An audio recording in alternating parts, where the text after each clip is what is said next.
It was a day just like any other. The birds were chirping and the sun was shining high and clear above Smashville. No matches were being held that day, big surprise, so the majority of the Smashers decided to take a day out on the town. Wind of this reached the Assist Trophy Motel, and soon enough, Smashville was hustling and bustling with man, creature, and those who fell in between. I never knew the lore around these parts went so deep. Tiki joked to Pit. The duo were enjoying ice cream in the shade. It had not been dropped on the ground, no, but it was still delicious in his books. This. To be a fellow. Where did he go? He must be incredibly powerful, being that he wiped out all of you in one swoop. I really don't know what happened to Tuba, Pit admitted, licking along the sides of his cone. The hand not occupying the cone rested against the stone of the fountain they rested at. Tiki's hand resided on the top of his palm. The statue depicted the original 8 Smashers standing proud. I remember Sonic coming in out of nowhere and totally saving us, and then an all-out brawl throwing down. But after that it gets a little blurry. Maybe it has something to do with the fact that we were in a little pocket dimension within a pocket dimension? I don't really know how to best explain it. The Great Maze was weird. Tiki was genuinely interested in Pit's tales of heroism. Who struck the final blow? Mario, naturally, Pit answered casually. I mean, that guy's a huge hero. I mean, bigger than big. But then again, he's down to earth enough to have a good conversation with. Overall, he's an all-around, stand-up guy. Pit gushed. A moment too late, he noticed how much he had gushed. Almost embarrassed, the angel's head turned the other way. Sorry. Mario's just cool. Tiki laughed at his reaction. Humming softly to herself, she ate a part of her own ice cream cone. Oh, don't you worry. I could go on and on about how awesome Marmor is. After all, he was the first one to wake me from my slumber in a long time. You and Marth go way back, don't you? Pit asked, curious about her own past. A smile stretched over Pit's face. Like me and Lady Palutena. He'll always have your back, right? Always. Visions of Pit's mangled body during the Mipocalypse came to mind. She pushed them out of her mind, a smile coming to her face instead. Of course. I know that if I ever need anything from Marmar, he'll be right there as soon as he can. Tiki's fingers drew little shapes on Pit's knuckles. Of the people she trusted on this earth, Marth was definitely in the top ranks, along with Crumb and Co., and, recently, this little angel doofus. Made to serve. That's the angel code. Pit cheered. He took great pride in the job he did as Palutena's lead commander. Isn't that so? Tiki asked, with a tip of the head. Isn't that a bit? I don't know. Archaic? Dark Pit doesn't seem to serve anyone. Oh, he does. He works for Viridi and the forces of nature. Though, Viridi's not exactly here in Smash, so he's a free bird, I guess. Pit shrugged. I can still hear you. Came Viridi's voice telepathically. I can still boss Pit around as much as I want. Pit smacked his ear as if he had gotten water in it. This garnered a concerned look from Tiki. Cheekily, Pit offered a grin and a shrug. Hey, sorry. I think I got a crawdad in my ear. A CR? Tiki started, only to be interrupted. She noticed a pelican with a mailbag staring intently at them. Hello? Can I help you? The mail carrier offered a salute. Of course. I have a letter here for a Mr. Pit. Like, armpit? That's me, Pit said, raising his ice cream hand. Hesitantly, he removed his hand from Tiki's. The mail carrier saluted again, before heading out. Pit carefully unwrapped the letter. Staring at the sheet, he was unable to make out any useful information. There must have been a glazed over look in his eyes, as a moment later, Tiki cast her hand before him. Pit, are you quite alright? Pit shook his head. Why yeah. Just. Again, he looked at the paper, and a nervous sweat broke out over him. Were these symbols moving on their own? He let out a small groan, replacing the paper on his lap. A hand went to his head, massaging at his temples. A caring hand was at his arm, as Tiki touched him. Pit melted back a little, shaking. Pit. You're shivering. What's the matter? Pit sighed. This was the conversation he was dreading on having. Would she make fun of him? A creeping anxiety flew over him. Well? Tiki asked, her voice concerned. The angel's deep blue eyes turned to Tiki. I was never taught how to read. Never had time, training to be in the Sky World Army and all. I only had to follow the orders. Never write them out. Tiki's brows furrowed in confusion for a moment, before softening. But how do you use the group chat in the Smash communicator? Text to speech, Pit answered plainly. That, or I have someone read it to me. Things were beginning to make sense to her. Tiki's face held an expression of empathy, much to Pit's relief. I see. So that is why you never wrote me back. Pit nodded, ashamed of himself. Don't you worry, Pit. I understand. I, too, hadn't learned to read until Marmar came to me many decades ago, she told him. This surprised Pit, his eyes coming up to meet hers. Just because I'm not his oracle doesn't mean I have infinite knowledge. I was so little back then. Marth came in and taught me many things. And now, I can do the same for you. All of Pit's worries flooded away, and a happy smile graced his cheeks. Gratefully, he hugged his beloved, dropping his ice cream cone in the process. Thank you so much, he exclaimed. Now then, Tiki began, taking the letter into her hands. Pit happily retrieved his floor ice cream, looking over Tiki's shoulder at the letter. Let's get started then, shall we? Tiki skimmed the letter a moment before she began reading it. A look of worry ghosted her face. It was faint, but Pit had become a master of reading them. What? What is it? Pit asked her. Oh, nothing, nothing. This just seems to be very important, Tiki said. There was an official Smash logo embezzled on the back side of it, signifying it had come straight from the master office. It says, Dear all heroes. Dear all heroes. You are the hero of your world. You have traveled near and far in your acts of heroism, and this is the reason you were chosen to be the representative of your own universe. This is a great accomplishment. We here at the Master Office commend your feats. Each one of you has proven yourself, not only in what you do in your own world, but also in ours. We ask you a simple favor. Recently, a great travesty has overtaken us. Master Core, the youngest of our ranks, was brutally killed by a force stronger than we anticipated. Core was more than just a glowing ball of energy. Core was a part of us. A part of this universe. Core controlled this world. Core had not yet reached its full potential, and would have been the next to take our ranks had something bad happened to us. We never accounted for the fact that something could have happened to Master Core. Grief-stricken, we three, Master Hand, Crazy Hand, and Xander the announcer, have turned to fables of old in hopes that Master Core may be returned to us. Yes.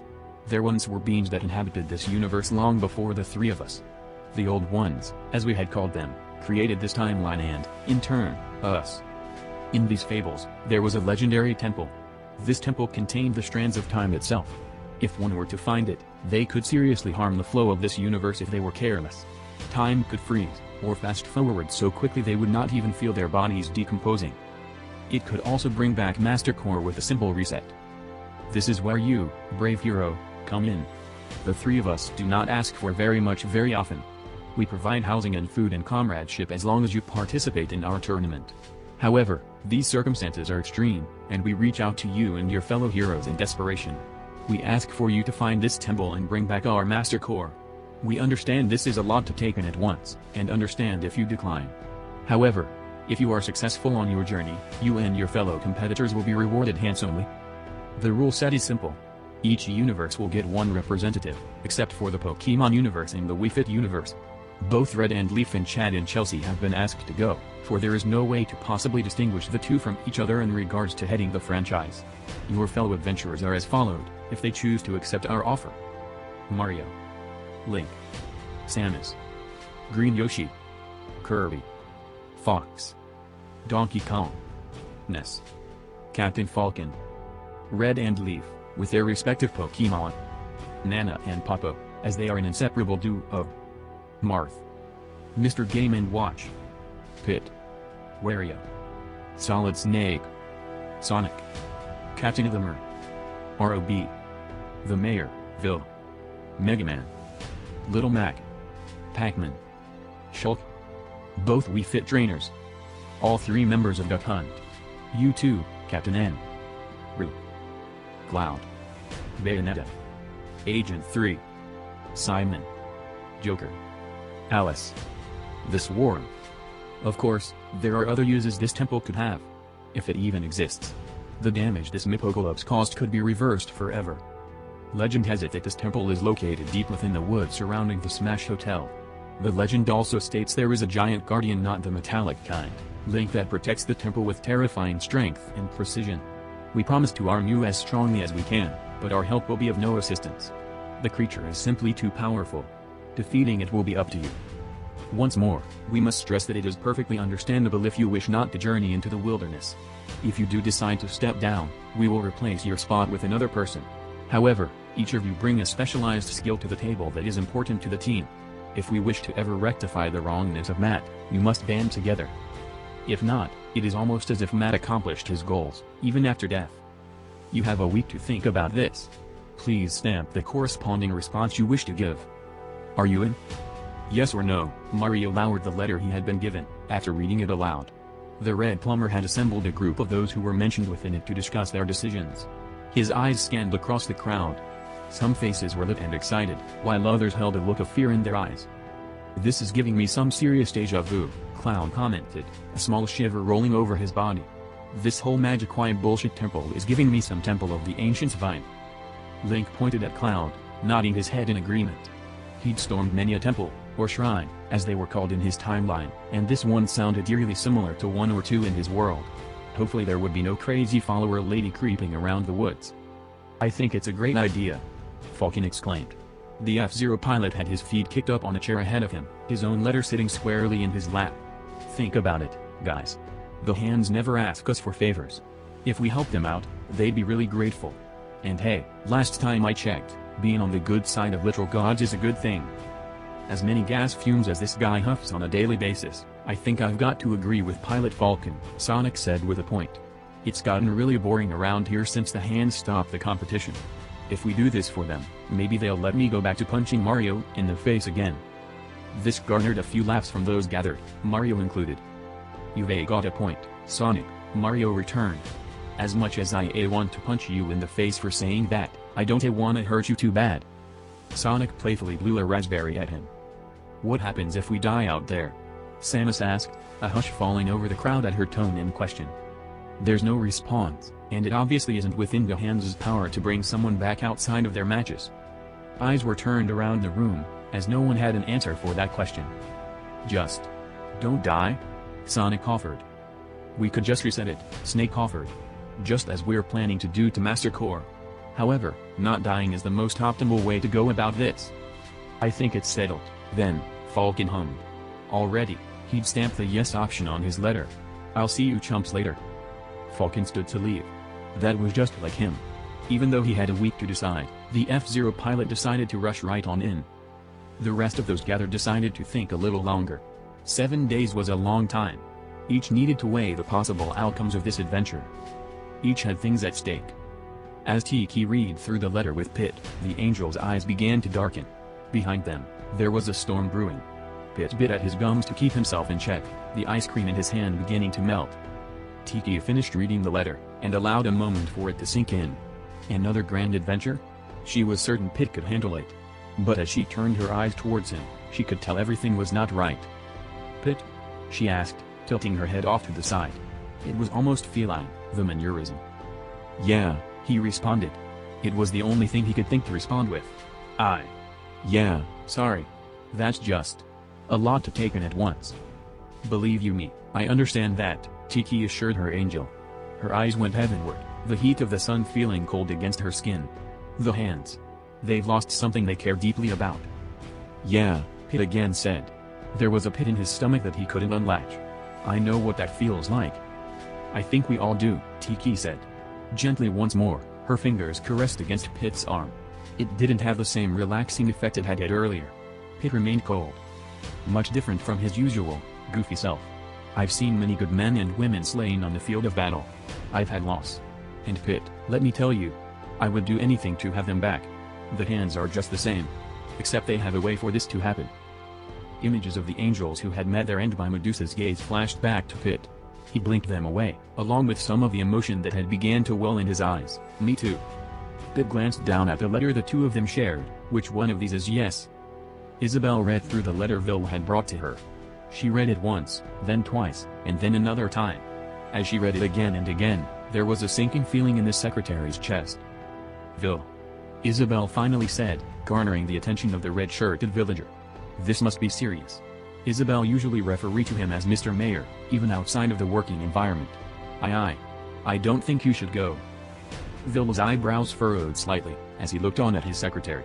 Isabelle was the creature he trusted the most on this planet or any other planet. Per word, however, were startling and confusing to him. Why wouldn't she want him to go? I've been in these woods, she explained, reminiscing on her time spent in the woods with Wolf and the other villagers. I saw the creature. I saw a creature. The creature. It was massive. Scary. I don't know if there's enough firepower to take it down. I don't want you to get hurt. She was nearly on the verge of tears. Just remembering the sickening snaps that the trees made her stomach twist painfully. Vil stared on, a churning of his own heart coming to place. She must be serious if it brought this much of an emotional reaction. However, the Hans has asked specifically for him. He was needed. And he couldn't let them down. Even if Isabel didn't think the idea was a good one. Calmly, Vil came to wrap Isabel in a hug. He felt tears of his own coming to form in his eyes. I don't want you to get hurt. Isabel repeated.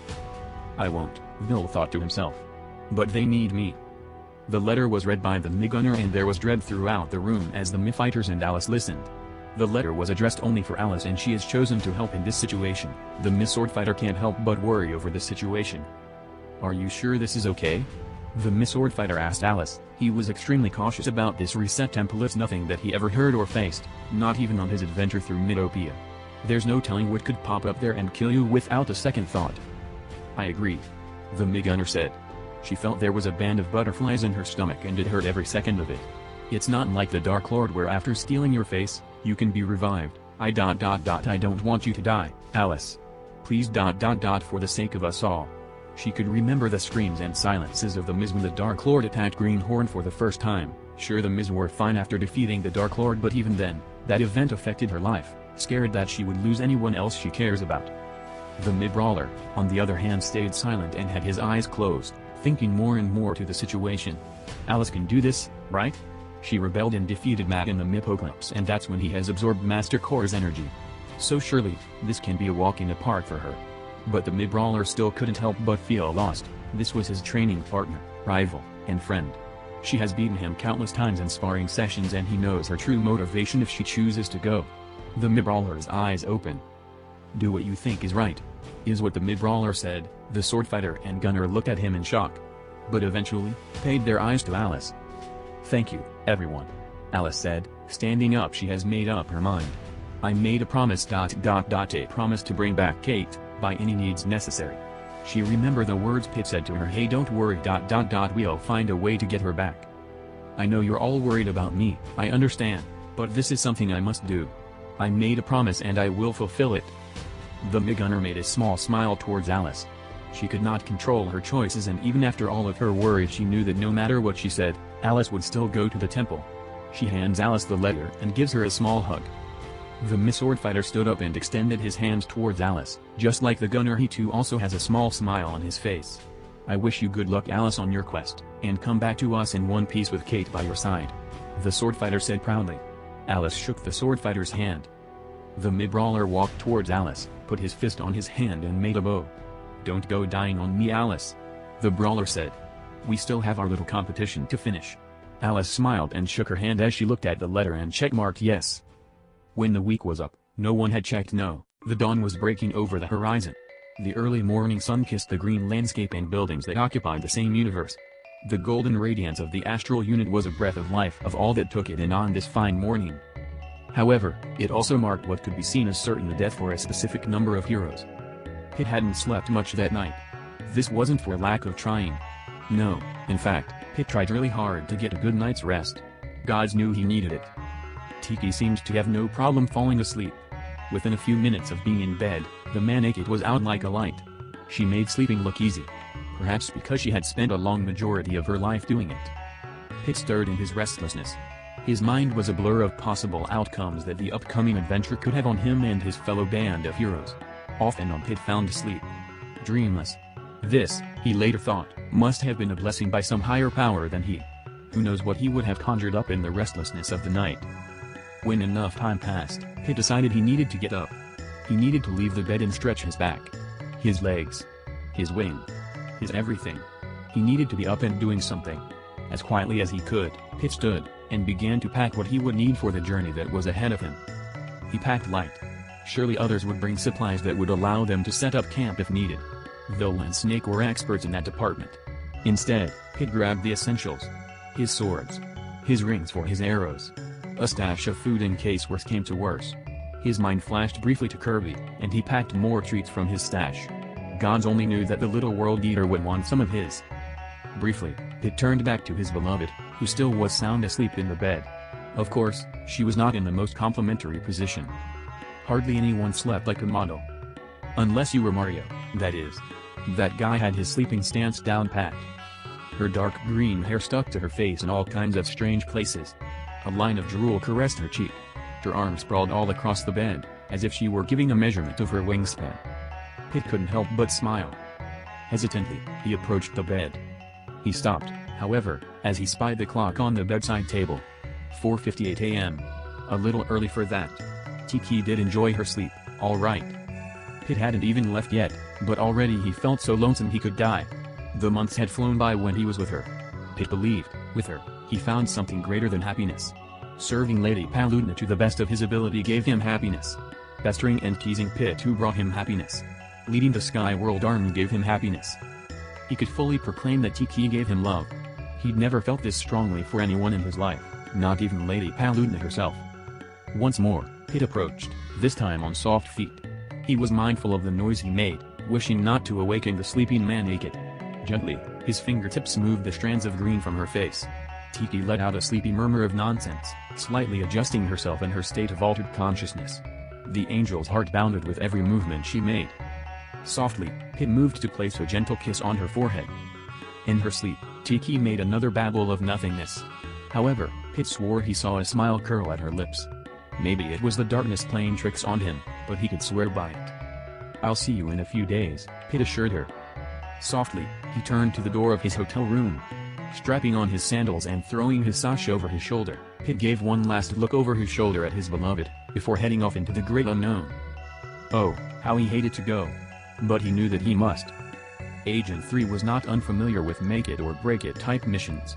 She'd been through the thickest parts of the underbelly of the world, and seen some serious shit. This mission would be no different than those she faced in her own world. Why, then, did she feel a lingering sense of anxiety? It was nothing major. A slight ping of fear here or there, but nothing unmanageable. It was alien, yes, but that didn't mean it would be something she couldn't deal with. Entering the commons, she found that her fellow Inklings were awaiting her arrival. In all honesty, this startled Lemon. She blinked twice, before tilting her head off to the side. "Do you all have no concept of time?" she asked them. "It's like 5 in the morning." After making her presence known, Agent 3 was nearly tackled to the ground by the gaggle of Inklings. Again, another surprise for the usually stoic hero of Inkopolis. "Promise me you'll be careful," Cyan exclaimed, nearly crying. The youngest Squid Kid was extremely emotional. "I want to hear all about your adventures when you get back," Blue exclaimed. "You're gonna beat the crap out of that temple, right?" asked Pink. Lemon had to push herself away from her friends to get a moment to breathe. She didn't realize she was this loved among her ranks. The worst part of it all might be that she cared much more than any of them ever would. "Right, yeah, you've got my seal of approval," Agent 3 promised her friends. "Just don't burn the hotel to the ground while I'm gone, okay? There'll be shell to pay, ya hear?" The Inklings agreed enthusiastically, giving one last group hug to the yellow girl. Lemon made her way towards the loading area, reflecting on what she had just experienced. She wiped a tear out of her eye. She would come back successful. For them, if nothing else. Mario. Mario's head turned, as he fastened his best pair of gloves onto his hands. Snugly, they fell in over his knuckles. The white article protected his hands from the powerful fire he managed to expel from himself. As he looked, he spied his kid brother coming towards him. Mario couldn't help but smile. "Luigi.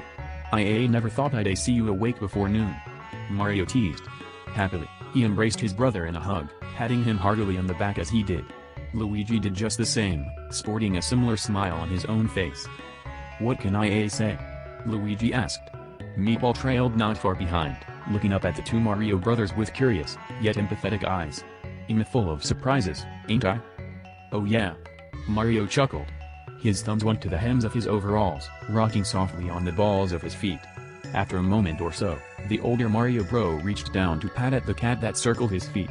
Meatball let out an affectionate purr. After a beat, Luigi spoke. "Another life-risking adventure, eh Mario?" I thought we came to Smash to get away from those. Mario couldn't help but laugh. When duty calls, you gotta answer to the call, Luigi. It don't matter what world you're in. Luigi nodded his head to that, his eyes falling downwards. He responded warmly. You know? That's something I've always been jealous of. What's that? Mario asked. Your bravery. Heroism. How you're always so ready to hit the road and go help, no matter what. Mario was touched by this. He gave Luigi a hearty slap on the shoulder. It's what's right. The hands. They've lost someone close to him. I'ma do whatever I can to help him out wherever I can. Luigi nodded. It is right, he agreed. Another pause occurred. I'ma miss you round to tell, bro. Don't you worry about it, Luigi, Mario reassured. I'ma be back in you a few days, you hear? You gotta be careful, Luigi warned. I hear there's a scary monster in the woods. Don't you worry, old chap. Cappy said suddenly. Luigi had gotten more used to Cappy's sudden intrusions, but that didn't mean he didn't flinch when Mario's had suddenly sprouted eyes. Meatball, too, skittered away. I'll make sure your brother returns in tip-top shape. Mario rustled Cappy, grinning to himself. See? Everything's gonna be okie dokie. If you say so, Luigi hummed. His eyes rose to his brother's fiery blues. Timidly, Luigi opened his arms once more. One more hug? For the road? Mario was glad to accept it. At 6:00 a.m., the heroes were given the cue to leave. Out into the forest they wandered, leaving the Smash Hotel behind them like a distant memory. By noon of that day, the posse of heroes had gotten themselves successfully lost. That was the whole point of this operation, wasn't it? To dig deep into the forest of the surrounding lands to try and discover this mythical temple of legends? Surprisingly, it was the Duck Hunt duo that led the way for the other Smashers. With his nose to the ground, the dog followed a path that the other fighters would not have thought to go down. The duck quacked lowly, trying to scare off any wildlife that lurked in the dense bushes. It had varying degrees of success. Get it off. Captain Falcon squealed, swatting at his padded shoulders. Along the metallic fittings crawled a remarkably large spider. The 8 beady eyes seemed to stare directly into the captain's soul. Thinking on his feet, Oliver did what he always did when faced with a situation like this. He tossed one of his Pikmin at the creature.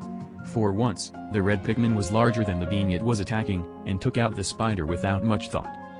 However, it continued to swat away at the F-Zero pilot. Get it off.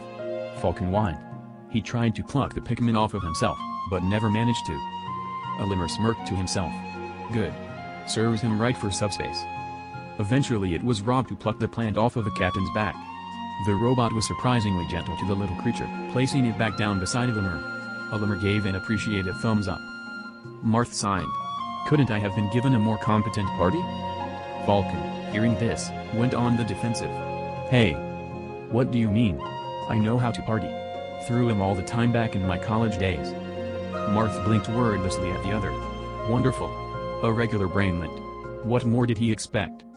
Hours had passed since the heroes left the confines of the mansion and headed off into the world. And the exhaustion of walking for so long was beginning to settle in, especially in the children tasked with coming with. You know, it might be a little too late to suggest this now, but maybe, just maybe, bringing with some kind of flying machine would have been a good idea. Captain Falcon suggested. He gave Fox a pointed look. Defensively, Fox rose his hands. Whoa, hey. I thought the hands said we had to walk. To be fair, Marth interjected, sick of hearing this all, trying to fly through here may not be the best idea. The giant thing would have a much easier time spotting us. If it's even real, Sonic added. The blue hedgehog had his suspicions. Right, yes, if it's real, Marth agreed. Captain Falcon stopped in his tracks. So, you're telling me this all might be for nothing? Well, yes. It could be, Marth explained.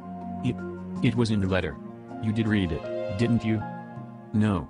I half-assedly listened to Mario explain it. Again, Marth sighed deeply. The denseness of this man knew no bounds. What's the matter? Chad asked the group, as he and his wife met the stopped fighters. Are you tiring of walking? I'm tired of the bull, Falcon muttered under his breath. I didn't notice a bull, Chelsea muttered, confused. At this point, many fighters were stopped in their tracks, reevaluating the situation they had gotten themselves into. The Duck Hunt duo stopped pushing forward, instead opting to tilt its head at the group. I, too, need a break, Marth groaned. The sun is beginning to set. I say we set up camp here for the time being. The idea sounded wonderful. Idly, Mario cooked a meal over the fire of the camp. The sun was beginning to set, and they had just managed to get this makeshift campsite up and running. Mario, being the man of many talents that he was, offered to cook supper for a number of hungry fighters. Taking a hot dog out of the food stash they had been gifted, he began to cook. His eyes were not watching the hot dog, however. They were instead cast elsewhere. In fact, they focused entirely on a member of their squadron. An odd choice. I don't know how much I trust the swarm, Mario told Link, who was busy whittling away at a log with the Master Sword. Link glanced up at Mario, before whittling once more. He had no memory of the strange cloud, so why should he bother? Mario's hot dog started on fire, but he did not notice. He watched the strange, almost uncanny movements of the swarm. The blackness floated beside a number of fighters, as if inspecting them. Scanning them for weaknesses, or insecurities. It floated beside Ness, before heading to Samus. Samus must have been thinking the same thing as Mario, as she gave the swarm a stink eye. It's hard to think Master Core controlled that, Mario mused. It seems so. Otherworldly. Two floating hands and a disembodied voice are okay, though, Link thought sarcastically. However, he didn't open his mouth to say anything. He looked to his creation for a moment. From memory, it was a pretty good rendition of his world Zelda. The nose could use a little work, though. Floating beside Vil, the swarm began to move rather erratically. It spotted something within the villager's psyche that intrigued it. Vil hadn't noticed at first. He was too busy watching the dirt Ness was poking at. But after a moment or two, he spied the strange movements of the strange being. It would be a lie to say he wasn't afraid. It startled the youngster to see Isabelle standing behind him. Or, well, Master Shadow. The swarm must have found something in its memory that allowed it to return to the shape of Isabelle. However, without Master Core, there was no personality behind it. Only a husk. Nevertheless, Vil was happy to see Isabelle. Even if it wasn't her. Don't see that every day, Snake mused, patting at the back of the brown dog that lay on his lap. Hunt the dog was out like a light, and Duck sat perched on his shoulder. At this point, Mario's glove had caught on fire. He didn't notice at first, instead still focused on the swarm. However, he did soon realize, and shook it out. A few mild curses passed his lips. Suddenly, Rob and Mega Man began to sputter. The swarm, too, dispersed back into its individual parts, dusting Master Shadow Bell in the process. What in the world? Red asked, confused. Rob? Rob. Speak to me, baby. Falcon exclaimed, dropping his burger on the ground. He ran to the side of his companion. Are you hurt, buddy? Oh, Papa Falcon'll fix you right up. Just let me. Guys? Samus said. Her voice was all but a whisper. The tint of fear in her voice was alien, and sent a shiver through the spines of everyone present. If Samus was afraid, shit was about to go down. The bounty hunter pointed. I think we've got a problem. A big problem. It can't be that. Sonic stopped, as he followed her pointing. There, crunching its way through the trees. Standing tall enough to knock the sun out of its orbit. Stood the guardian of the Reset Temple. Its piercing gaze planted itself right on their camp. The heroes looked onward, as the creature of nightmares towered above them. The sickening crunching of the trees made the guardian of the Reset Temple's presence that much more known. A purple gleam, close to the consistency of fire, shone brightly in the grotesque holes where eyes should belong. Moss and foliage hung loosely around the face and neck of the creature, its skinny body housing multiple appendages for tearing trees. In the camp, it was quiet enough to hear a pin drop. Not a single one of the heroes present made any sound, aside from the low buzzing escaping from Rob and Mega Man. The creature gave off a strong aura. An aura that distorted the workings of the fighters. Robotics, communicators, even telepathy were no match for the strong field created by the Guardian's intense being. A low rumbling made itself known. The creature stared at them, before its mouth opened wide. An inhuman screech escaped, as it started its attack on the fighters. The fighters screamed right back, before charging at the insurmountable foe. The battle was soon underway. Rob, buddy. You gotta get out there. Come on, show him your moves. Captain Falcon wove a hand in front of Rob's eyes. The robot displayed a green error message, and stayed completely unmoving. The captain tried to push Rob from the spot that his tracks were anchored, to no avail. Things were getting hazardous. The creature proved to be much stronger than anyone had anticipated, even the hands themselves. Falcon grit his teeth, digging his feet into the soft soil under his feet. Rob was the one he had connected with the most while he was here. There was no way he'd let his greatest creation stand around and be massacred. Falcon. What are you doing? Snake shouted. Lobbing grenades, the soldier was able to keep the branches the Guardian had summoned off of him for the time being. However, unlike a regular tree, these branches did not break. Just a minute. Douglas shouted. Come on, you hunk of crap. Move. The creature's eyes shone to where Captain Falcon was. The sickly purple light struck a fear into Douglas that he had never once known in his life. Any semblance of cockiness or self-esteem were gone. From the beam's back sprouted more spindly, rough branches, zooming to the position that Captain Falcon was standing. As if by reflex, Douglas dodged to the side. The attack landed squarely on the ground, shaking the earth on which he walked. The captain almost toppled, only hardly managing to keep his footing. The beam was moving closer, plucking trees out of the ground as if they were simple blades of grass. In its 6 arms, it hoisted 6 trees, using them to swat and swipe at the fighters that surrounded it. With each strike, the ground itself shook, as if in an earthquake. The Guardian stepped closer, a massive foot planting itself inches away from where Douglas had rolled. The other stomped right on top of Rob, sending the robot spiraling into different parts all across the battlefield. Rob! Falcon shouted in anguish. Hot tears stung at the man's cheeks. It was the first time he felt this emotion of overwhelming sadness exploding in him since his time as an active bounty hunter. So many pointless lives lost. Rob was dead. His robotic operating buddy was reduced to nothing more than shrapnel on the battlefield. Anger soon followed. It shot through Falcon like hot fire. Hotter than fire. Every ounce of blood in him was burning. Exploding. That bastard had just killed his friend. And Falcon was about to put it in its place. You motherfucker! Douglas shouted at the top of his lungs, charging as fast as his legs could carry him. Faster than his top speed, Captain Falcon sprinted into battle. All the world around him seemed to blur. From his own tears or the speed of his attack, he was unsure. Doug, no! Samus yelled. Captain Falcon didn't hear her shout. In fact, he didn't hear anything. Momentarily distracted by Falcon's mad dash, Samus took her eyes off the assault that was coming her way. A spindly number of branches had constructed itself into a giant blunt object, preparing to crush the bounty hunter where she stood. Samus, look out! A voice shouted. Who it was unknown to the bounty hunter, but by the time, it was too late. Samus was crushed, her power suit doing nothing to stop her bones from being reduced to powder. No! Reaching the behemoth, Captain Falcon jumped. He crawled up the creature in a blind fury, like a squirrel going after a walnut. He dodged left and right, escaping the creature's desperate attempts to remove the ant from its body. Eventually, Captain Falcon reached the head. This one's going right through the head of yours, you fucking creep! He shouted. Winding up his fist, he prepared his signature move. Falcon. Punch. The fiery punch landed squarely on the Guardian's forehead. However, it didn't have the effect Falcon had been hoping for. There was some light recoil, yes, but the being overall seemed unfazed. Falcon punch, Falcon punch, Falcon punch. One after another, Douglas landed the fiery attack. It looked as if there were fireworks exploding from his fist after each successful hit. The beam, however, did not seem fazed at all by Falcon's assault on its forehead. In fact, it only seemed to agitate the eldritch creature. Falcon P. Suddenly, there was a shooting pain in Douglas's chest.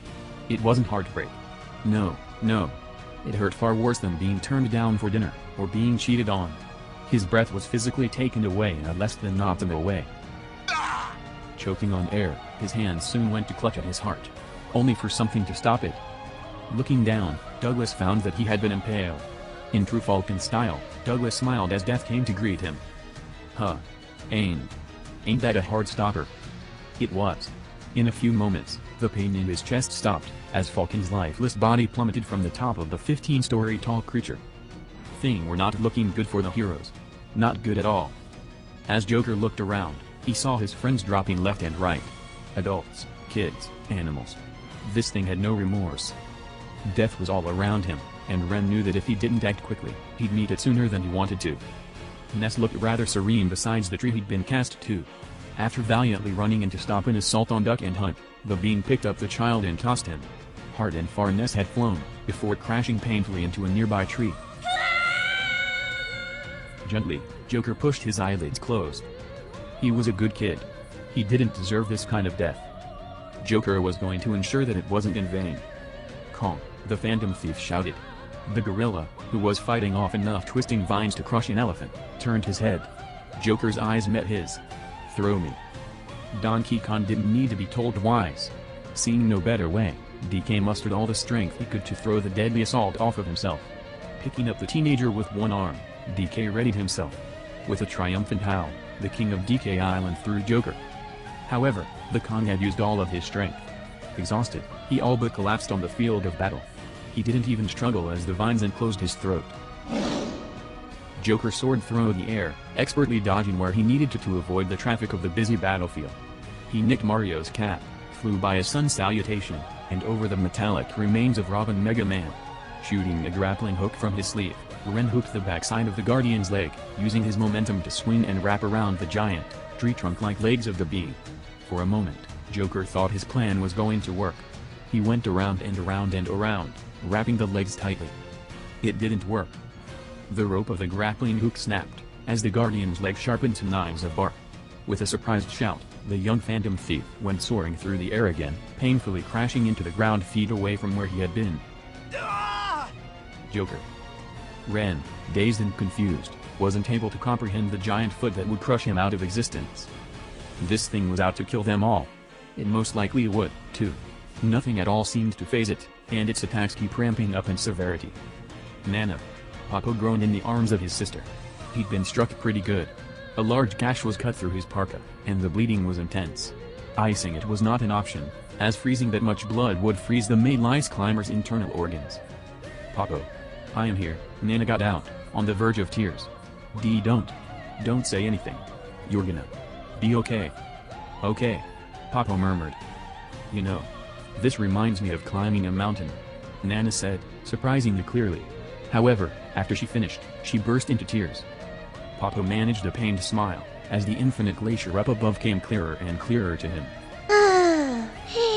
Charizard. Flare Blitz. Squirtle. Hydro Pump. Ivysaur. Solar Beam. Squirtle. Ice Beam. Charizard. Fire Blast. Ivysaur. Sludge Bomb. Red and Leaf were exerting their Pokémon to their maximum potential. The elemental trio of fire, grass, and water stung at the Guardian, but the Guardian remained unmoved. Sonic was doing a pretty good job of distracting it for the time being, but, soon enough, it turned its eyes towards Red and Leaf. Uh-oh, the usually confident Red murmured. A spike of anxiety flew through him as that purple glare hit where the Pokémon trainers stood. Leaf was all but shaking in her tennis shoes. It's looking at us, Red. What do we do? Red came up dry. He hadn't a clue. The destructive force had them in their sight. What were they supposed to do? Charizard. They shouted in unison. Both of the fire and flying types looked back to their trainers. The Pokémon were getting tired. But they knew they needed to protect the ones who had raised them. Fly. Both Charizards took to the sky. The two of them circled about, gathering the attention of the beast. With a loud roar, the dragons dove, and smacked the being right in the forehead. Awesome. Red shouted. Again. Leaf implored. It was more of a beg than anything. They did. Again and again, Red and Leaf's Charizard attacked. However, the creature remained unmoved. Taking a massive tree, the Guardian swung. A sickening whack was heard, as Leaf's Charizard was knocked out of the sky. Charizard. Leaf screamed, appalled. Helplessly, she watched as her most powerful Pokémon plummeted like a shooting star. Red's Charizard, just as appalled, dove behind the other, abandoning his trainer's orders. Leaf's Charizard landed on top of Red. Ouch. The male trainer let out a breathy sigh, as he was driven to the ground by the plummeting Pokémon. Red's Charizard moved Leafs off of his trainer. Red was knocked unconscious by the blow but, thankfully, was still breathing. The same could not be said about Leaf's Charizard. The two Squirtles and Ivysaurs rushed to the side of the red dragon, nudging it as if to try and awaken it from its slumber. Leaf, however, sat in awe. One hand was clasped firmly on her mouth. Her eyes were streaming hot with fresh tears, as her eyes focused on the tail of the large Pokémon. Memories of Charizard as a Charmander flashed in her mind. From the egg she had hatched, to his first battle, to his eventual evolution into Charmeleon and then Charizard. Good memories. Great memories. Leaf stared at the tail of the creature. There was no fire burning. Bayonetta was a lot of things. She was a woman. She was an Umbra witch. She was the overall champion of the last tournament, securing more wins than every other fighter on the roster. She was a jokester. She was someone not afraid to flaunt who she was, and do what was needed to get what she wanted. A field medic, however, was something that she was not. The same was true about the legendary Simon Belmont. He was a man. He was a vampire hunter. He was a newcomer who was making headlines for himself and his unique style of fighting, save Richter. He was a smart and compassionate person, especially when with someone he loved. Ironically, that's right where he was now. In the arms of the woman that he loved. With a giant hole in his chest and bleeding everywhere. "Don't you die on me, Simon Belmont," Bayonetta commanded. Were those tears stinging at the corners of her eyes? "Don't you even think about it. I've met with death before, and I was not a fan of it," Simon managed to joke. His voice sounded far away and quiet. He forced himself to smile at his own joke, even if it hurt. Bayonetta didn't smile. "Hold still. Stop talking. I'll see what I can." Simon shushed her, shaking his head. "Lady Bayonetta, I believe this may be our last few moments together. And while my heart is exposed like this, I wish to share something with you." "What did I say about thinking about dying?" she exclaimed. Simon shushed her again. The lights were fading once more, and what might be for the final time. Again, he forced a smile. I love you." What a cheesy, corny, no good set of last words. Bayonetta absolutely broke down. "Lady Palutena? Lady Palutena." Its shouts fell on deaf ears, as the aura surrounding the fighters prevented any communications with the outside world. Communication with goddesses was off limits to him here, and Pit could swear he was going mad. "Help! Help! We're dying out here." Again, there was nothing. Only the grunts of those still alive and well. Alice and Marth cut and slashed away at parts of the giant's body, but the overpowered creature seemed to feel nothing. Mario rode Yoshi into battle, valiantly fighting a creature they had no hopes in defeating. Pac-Man had met his demise, and was cast aside like a deflated basketball. Even Kirby seemed to be getting tired. The pink puffball was only sluggishly pounding against the vile being. "Lady Palutena, get down." Pit was tackled to the ground by Snake, as a sharp appendage swept inches away from Pit's head. A whoosh was heard, and a rush of wind followed. "What the hell do you think you're doing?" Snake yelled. A shadow was forming above them. Something was moving quickly in a downward motion, towards the two heroes on the ground. Pit and Snake let out screams, as they believed their lives would come to an end. Seconds passed, and the duo continued their screaming. They cowered together, huddled against each other for protection. A moment later, Pit opened one eye, spying above them a blanket of black holding the blunt object above them. The swarm had saved their lives. "All right," Pit shouted triumphantly. "I knew you'd help us." Snake pushed Pit away, diving soon after. The swarm dispersed, allowing the Guardian to pound into the ground. "We can't kill this thing," Sonic shouted. "We need to get out of here, and fast. We need to find that temple." A terrified Vil vigorously shook his head, wanting nothing more than to leave this place as quickly as he could. Maybe he should have listened to Isabelle. As quickly as they could, the heroes assembled their remaining numbers. They had been dwindled, that was for sure. The creature did not seem even a little winded, but Little Mac did. If it wasn't for Sonic, the bruiser from the Bronx would have been a decoration of a tree. Breathlessly, Little Mac thanked the hedgehog, who hastily said something about putting it on his tab. Shoveling apples into his mouth, Link also managed to get from his far corner of the battlefield to the protective arms of his teammates. Moving as swiftly as they could, the heroes moved as a unit to escape the vicious attack of the Guardian. They had a temple to find. Deeper and deeper the heroes fled into the forest, trying with all their might to escape the monstrosity that hunted them down. As fast as their legs could take them, the remaining ducked and weaved through the foliage. The being's gaze stayed upon them. Something about that purple gaze allowed anxiety like no other to settle in the place of rational thinking. Adrenaline fueled the mad dash to escape. Luckily, the Guardian was big, but not fast. It plucked trees from the ground with terrifying ease, but even still, the monstrous footsteps seemed to be getting further and further away. In a rage, the Guardian sent a shrill shriek through the air, pounding the trees together. After what felt like hours of running, the heroes were convinced they had escaped the threat that had taken so many of their numbers. In a collective group, each member seemed to nearly pass out, collapsing against a tree or rock to steady themselves. The sun was beginning to dip below the horizon, casting an eerie red glare over the landscape. With bated breath, the heroes listened as the stomping of the creature seemed to fall further and further behind them. Agitated screams escaped it occasionally, as it vainly scourged the earth in its attempt to find any more trespassers. After another long beat, Mario finally spoke up. I think we had lost it. What the hell even was that thing? Sonic shouted. He was immediately shushed. The Guardian, Cloud muttered, matter-of-factly. The pointy-haired soldier was nursing a wound on his arm, which was bleeding pretty good. He wrapped a cloth around it to slow the shedding of his own blood. Didn't you read the letter? That's the thing that scares even the hands. If I'm honest, I was kind of banking on it not being real, Fox sighed out. The pilot himself had seen his better days. A welt the size of an apple popped from his forehead, obscuring his vision. Link offered him an apple. It was an offer Fox turned down.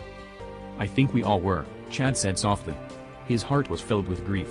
In his arms, he carried the still body of his wife. There were erratic breaths escaping Chelsea's mouth, but a deep cut was made just under her collarbone. Deep down, Chad knew she wasn't going to make it, but he refused to believe it. Why her? Why couldn't have he been the one to take the beating?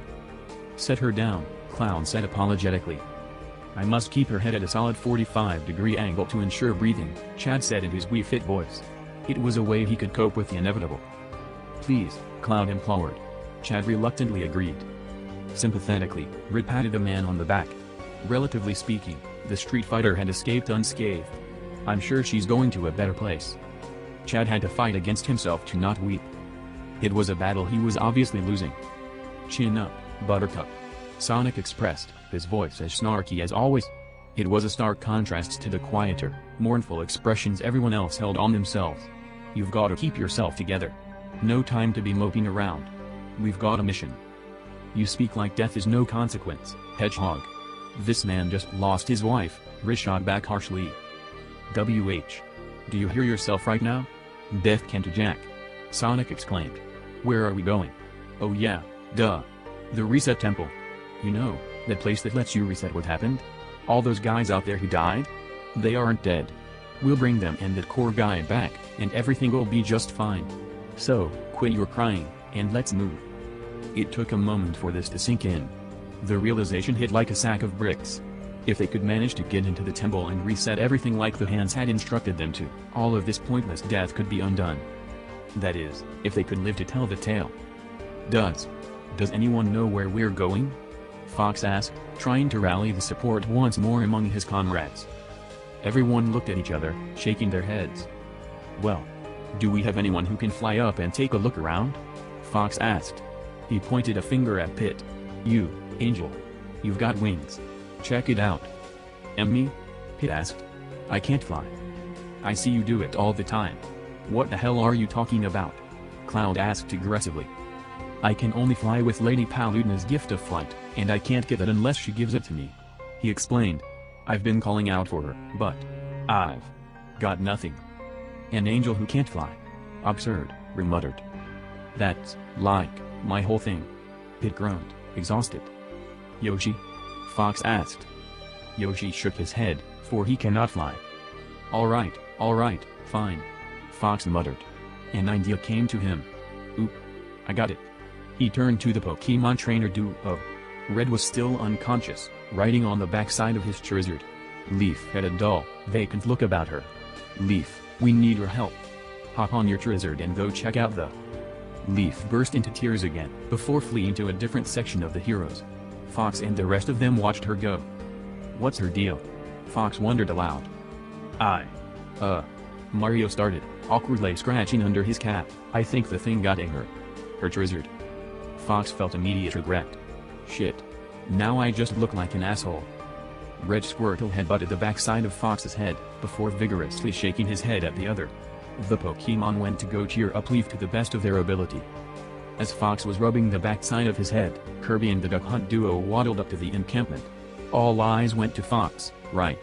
Fox murmured. Why didn't I think of that? Kirby it was, then. Kirby and the Duck flew up into the sky, in search of this legendary reset temple. If the Guardian was a real thing, then the temple itself had to be real, right?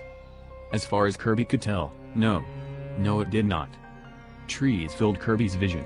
All around, the landscape of the forest retained its aura of mystery and intrigue. No giant stone temple. No giant temple of any kind. Only a crippling feeling of being lost. Kirby could not even see the hotel from where he floated.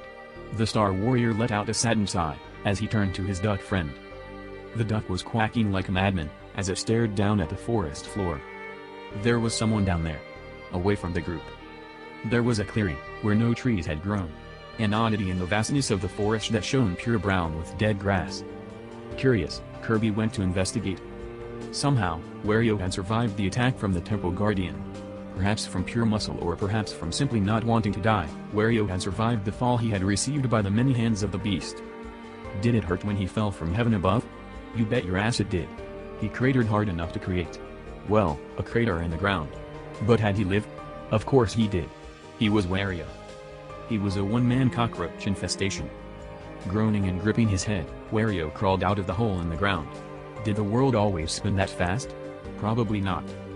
The plumber stumbled around the forest floor, until he finally reached a clearing in the dense shrubbery that allowed the sun to shine on his face. It was a welcome experience. Being covered in sweat and cold blood really lowered one's body temperature. With a deep sigh, Wario fumbled around to find a rock to sun himself on. Moving his best assets to sit, he did just that.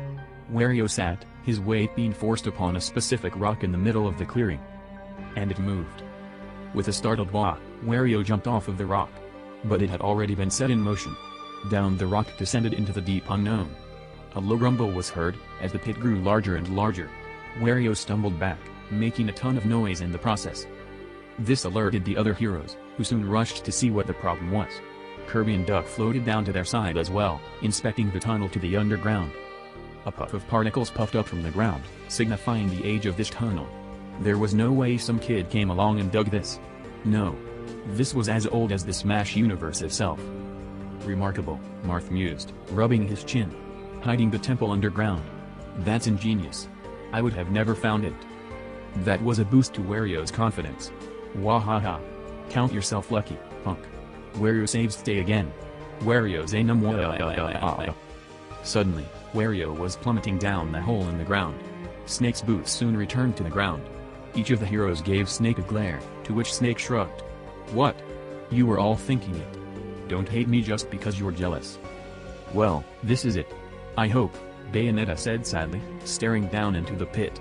The hole might have been in Simon's heart, but it felt as if she, too, had been stabbed.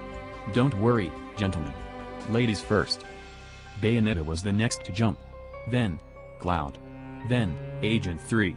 Soon enough, every single member of the party had descended down into the hole that was the reset temple. The heroes were not the only one alerted by Wario's shouts, however. Ominously, the Temple Guardian loomed close behind.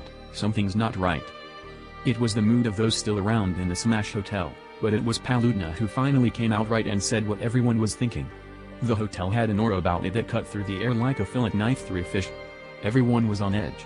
Even the Villains Club, who was at first ecstatic to have the heroes gone, had fallen into the tenseness that the hotel had fallen into.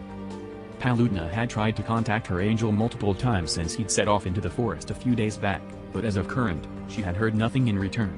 No snarky comments. No asking for guidance. Zilch. It was as if he'd been cut off entirely from her telepathy. And it scared the ever-loving daylights out of a goddess of light. She'd lost all her other angels to Medusa. If Pit falls out there in the field, she would feel absolutely awful. She'd never be able to forgive herself. I assumed the same, Meatball telepathically communicated. The sudden voice in Palutena's head made her jump. That deep baritone was much different from Pit's high tenor. I am unable to communicate with the party out in the field. This had never happened before. Me either, Palutena murmured softly. The goddess fidgeted in her seat. Why couldn't have she been selected to go out? A goddess could do whatever an angel could. And often to a better degree of success. Usually Pit would have responded to me by now. If it makes you folks feel any better, McCloud's gone off the radar, Falco mused, his feet kicked up on the sofa. The bird looked relaxed in comparison to the others. However, his cool persona betrayed his inward worry. I can't track him through the forest. I'm sure the signal's just bad. Both Palutena and Meatball blinked disbelievingly at the Star Fox pilot. How would that make us feel better? Palutena asked. Falco shrugged. I don't know. I was looking for common ground. Bite me. Furthermore, Meatball added, there is no such thing as reception with telepathy. The only limitation is dimensional gaps. As far as I know. Falco waved a dismissive hand at the psychic type. He was sure Fox was alright out there. Or so he hoped, anyway. Morgana wandered into the sitting area. A Sodakin about the same size as him was in his arms. "Don't you guys worry one bit. I'm sure my buddy Joker and his persona Arson will get everyone out of there without so much as a scratch on them." Everyone present gave doubtful glances at each other. What could a teenager with a gun do to protect a cast of dimension-renowned heroes? Things certainly were doubtful in that regard. Oblivious to these looks, Morgana cracked open his can. "I can't talk, Janice," Lucas said. He seemed to be on the verge of a nervous breakdown, but remained surprisingly calm at the same time. It's amazing what panic can do to the human body. "Don't worry, kid," Falco said, moving to pat the blonde boy on the back. "He'll be back before you can wink an eye." Lucas heard the words, and followed him. He winked one eye. Ness did not appear. You lied to me," Lucas murmured, tears starting to form. Yes, he knew that winking his eye wasn't going to bring his friend back. But at this point, he was too emotionally broken to care. He ran away. No," Falco shouted after him, before muttering something under his breath. "Great going, Lombardi. You made him cry," Wolf sarcastically congratulated. He and Isabel were wrapped up in a very intense game of Go Fish. Wolf was losing. Probably because Isabel had brought an actual fishing rod. "I hope they don't have to fight the giant monster." Isabel sighed. I don't know if the thing had any weaknesses." "Monster?" Palutna said apprehensively. What kind of monster?" "The kind with a ton of arms, a disgusting face, and a height that had put most skyscrapers to shame," Wolf explained, going fish. "That does not sound pleasant," Meatball muttered. "It wasn't. It was terrifying," Isabel exclaimed, shuddering in her seat. The pup had gotten a case of the heebie-jeebies from the terrifying creature. "It could crush you like a bug." "That's it, I'm going out," Palutna said, suddenly on her feet. "I won't let them get slaughtered out there." Falco, spying this, hopped to his own feet. Whoa. Cool it, sister. I imagine the hands chose these specific people for this specific job for a specific reason." "Specifically?" Morgana piped up. "I don't care," Palutna said. "I am going." "The bird's right, bird," Wolf said, casting his good eye towards the green-haired goddess. "First, you don't know where they are. Second, what are you going to do to that behemoth? And third, this is a stupid idea." "I'm a goddess. I'll find my way," she explained. "Let me through. I can't lose Pit like I've lost the others." "Sounds like you're just bad at your job, goddess," Falco stung right back. "Sit down. The hands'd be pissed if you left." Defeated, Palutna sunk back into her spot on the couch. She slouched heavily, her grief and anxiety flying through the roof. She held a hope in her heart that Pit was okay wherever he was. He was a smart tactician. Even without her gifts, Pit was gifted himself. He'd manage out there. She hoped. The door to the sitting room opened, and Mel Robbins stuck his head in. He seemed disappointed, backing out quickly. Soon, female Karen did just the same thing, shaking her head as she turned to leave. This time, the fighters inside were curious enough to ask just what it was she was looking for. "I've got a weird feeling in my gut," female Karen explained. "Have any of you seen Richter?" Everyone in the room exchanged glances with one another, before shaking their heads. No one in the room had seen Richter. "Odd," Karen muttered, before going to continue her search. Richter was nowhere to be found in the hotel. The fall was a slippery slope. Literally. Plummeting for minutes, the fighters finally landed, rather harshly, on a slide made of rock. Deeper and deeper they descended into the underground temple, skidding along at speeds that should not be reached by the average person. Of course, some fared better than others. Sonic was able to curl into a ball and roll along, and Agent 3 made the wise decision to transform into her squid form. The others were not so lucky. "Ow. Oh wow, whoa. Mario cried out, hopping down the slide while holding his backside. It felt as if he had been lit on fire. Alice wordlessly tumbled along in a ball, flailing helplessly to try and regain her balance. She was not faring very well. And Olimar had taken the worst of it. He had landed on his helmet. Under normal circumstances, this would be wonderful. The glass ball would have been doing just what it was meant to do. Unfortunately, that was not quite the case. As the captain rolled and tumbled and turned, a diagonal crack formed along the helmet, allowing the oxygen of the air to slowly seep in. A fear struck the poor man's heart. A fear amplified by the tumbling. If he didn't patch the hole, he was going to suffocate. He could not breathe oxygen. The screaming and rolling continued for a long moment, as each smasher did their best to keep their composure. Those who were wounded did not fare well on the slide. Intense agony shot throughout Cloud's arm, as it scraped against the rough sidings of the underground slide. Shulk groaned as a wound sealed shut opened itself once more. After what felt like ages, they finally touched down. Hard. Wario hit the ground hard, flattening into the consistency of paper. Using his mustache as two stubby legs, the no longer fat man was able to gracefully move himself out of the way. The rest of the fighters were soon to follow. A giant pig pile formed, as the slide led to a drop-off. One after another, the heroes landed down, dazed and confused. Sonic sputtered, wiping off his face. "All right. Whoever's blood this is, you can have it back." "I'd be glad to take it," Shulk said warily from somewhere under the mass of bodies. "Do you ever shut up?" Roo asked, pushing himself up to his feet. "No, not really," Sonic answered with a shrug. The hedgehog wasn't wrong. He had blood trickling down his face from someone else. Marth managed to get away from the group for a moment, to inspect just where it was that they were. Obviously, they were pretty deep underground. He could tell that just by how the place was decorated. But the cuttings in the stone were immaculate. As if they hadn't been touched since the beginning of time. They were inscribed in a language he could not decipher. Gazing upward, the Hero King spied what seemed to be an inviting glass chandelier. But it was not glass. Upon closer inspection, Marth could see that the object was made out of a gem of some kind or another. Priceless, absolutely priceless. The ceiling was high. High enough as to where Marth could not see it, actually. It was eerie, looking up and seeing only a chandelier dangling by a chain with no ceiling to support it. Mystical. It was as if the whole place had no rhyme or reason. Marth had to blink and rub at his eyes to make himself sure that he was not seeing things. The place gave off an aura of mist. Something in the air gave the place a certain whimsy that was not there on the surface. But in this whimsy was an underlying danger that poisoned the air like a drop of food coloring. This was like no other temple he had ever explored before. As the heroes stumbled their way to their feet, Marth sensed in them the same kind of wonder that he had felt as he looked around. There were no more wisecracks from Sonic, or any more team-building exercises with Fox. All around, Marth saw men, women, and children seeing that this is what they had come for. This is why they were here. It was an unsaid truth. "We should get moving," the Hero King finally said. His mouth had moved before his brain told it to speak. One by one, the remaining heroes nodded their heads, and away they wandered. Into the mist. Alimer's movements were getting sluggish.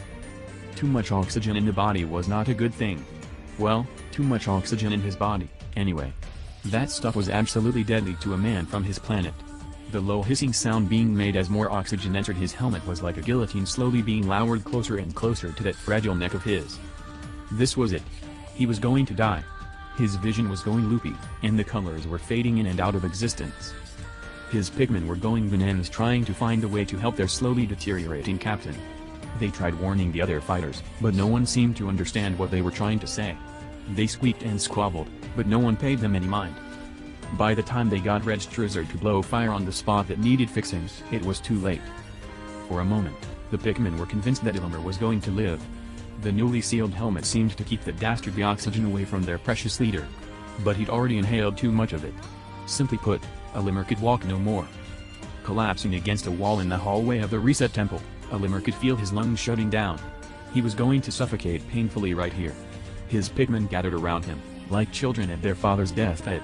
Captain Alimer, even in his time of death, was able to smile at them. Gently, he stroked each color by the stem. His labored breathing was getting harder and harder to maintain.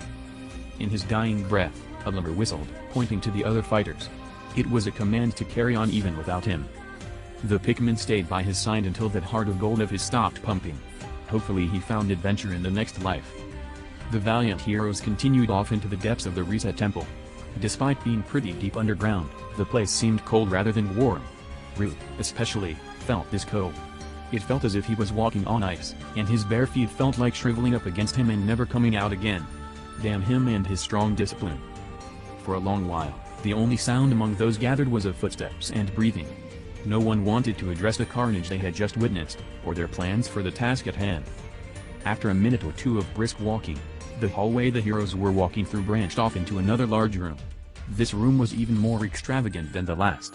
The freezing temperature of the hallway seemed to be chased away and replaced with a more tolerable cool breeze. A natural light shone itself all around the room, despite there being no source from this light to come from. 5 sets of staircases moved in different directions, creating paths that branched here and there. and into the never-ending ceiling.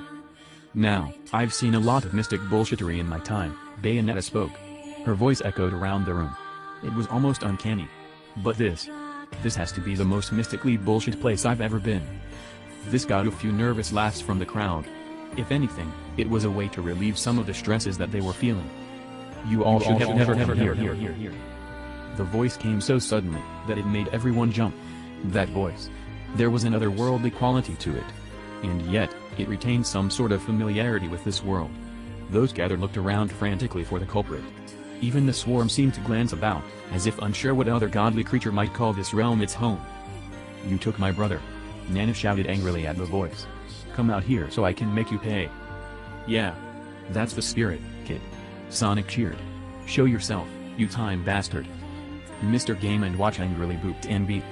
In his language, those were probably the worst swears one could imagine. Who are you? And where are you hiding? Shulk shouted, readying the Monado. He was prepared for a surprise attack. I am the Lord of the Reset Temple, and I have to warn you, if you continue on with your journey, you will surely leave the others dead. Proceed with caution. With that, the mysterious voice faded away. At this point, everyone was too invested to back out. The Lord of the Reset Temple best watch out, the party was at a loss. What were they supposed to do in a time like this? I say our best chance is to stick together, Marth said. He had seen many a brave warrior fall on the battlefield because they strayed too far from the safety of their company. There had been too much death already today. Sticking together and carefully crawling through this taxing dungeon was, in his humble and tactical opinion, the best option. Sonic, however, loudly opposed this idea. We want to get this done before the next year, right? The Blue Hedgehog said. We're in the Reset Temple. There are 5 staircases that lead to different places. That would take forever if we guess wrong. My guess is that there's one big reset room in one of those 5 directions.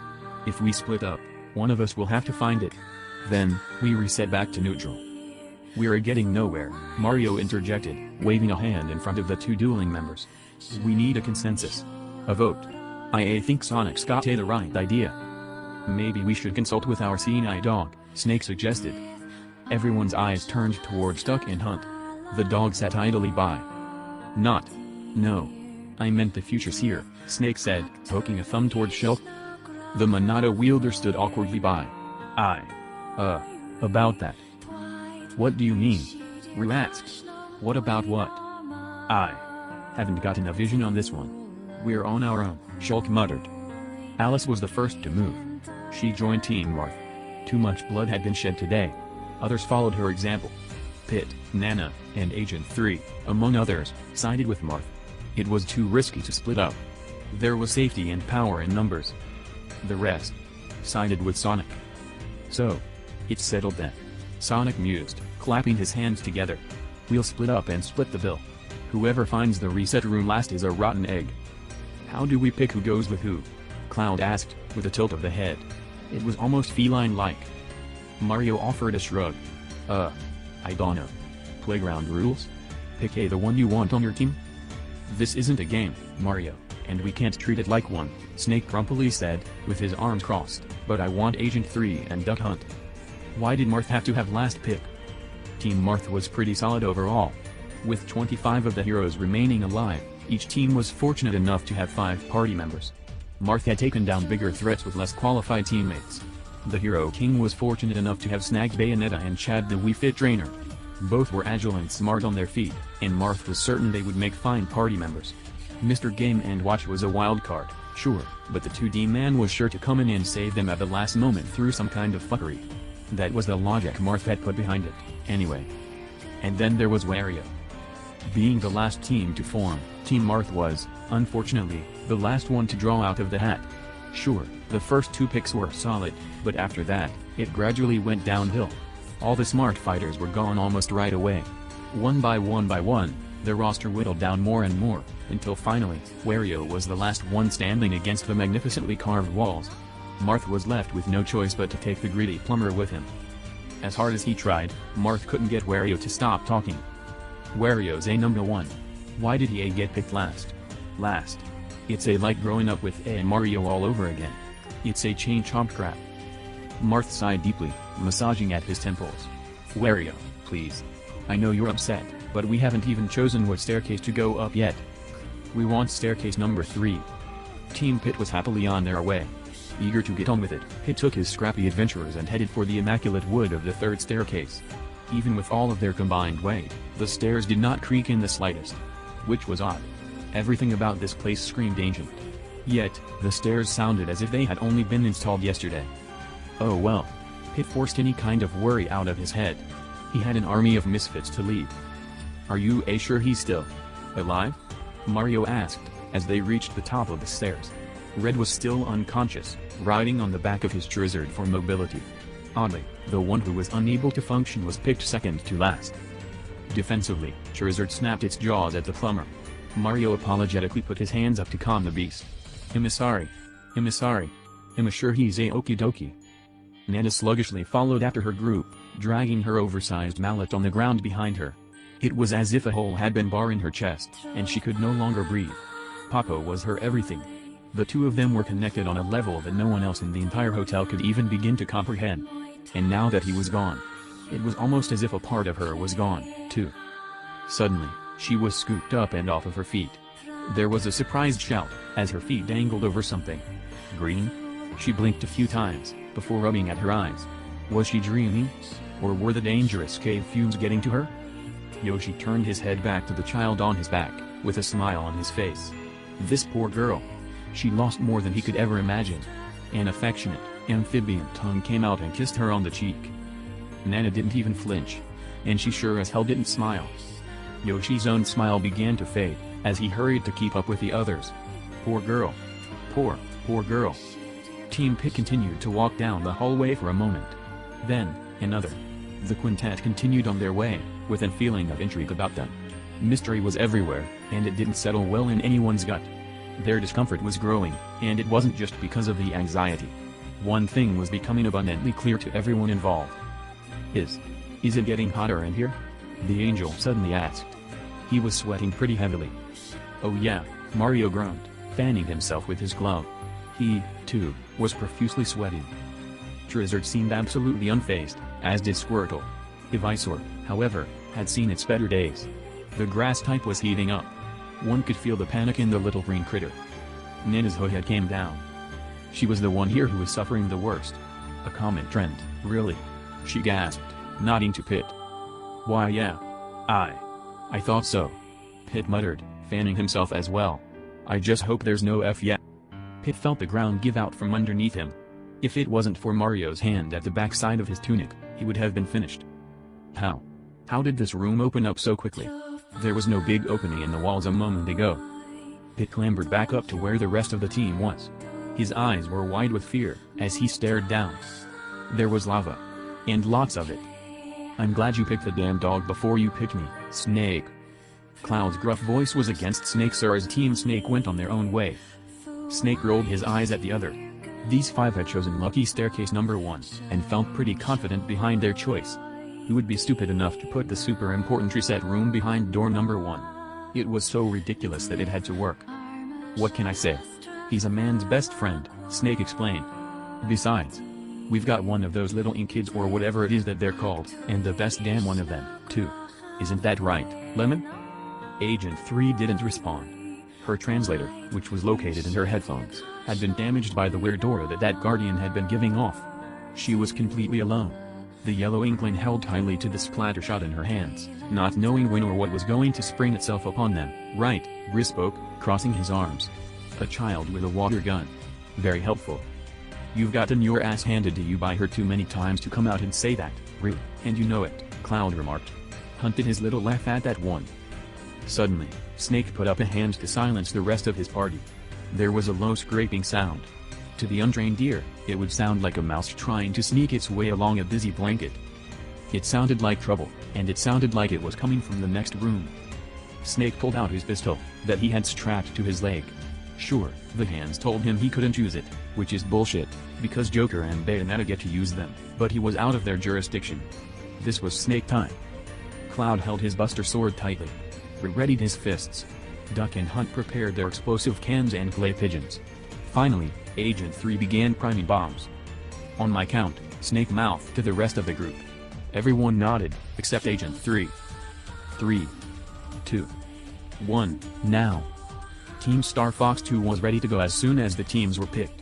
With the indestructible ball of destruction on their side, Fox was confident he and his small army could take on any challenge that was thrown their way.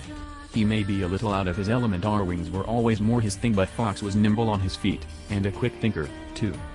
The members of Team Star Fox 2 also had these traits. Alice was an excellent fighter. She had proven this during the Mivolution. She'd saved the skin of many a fighter that fateful day, but couldn't save the skin of her fellow goodness.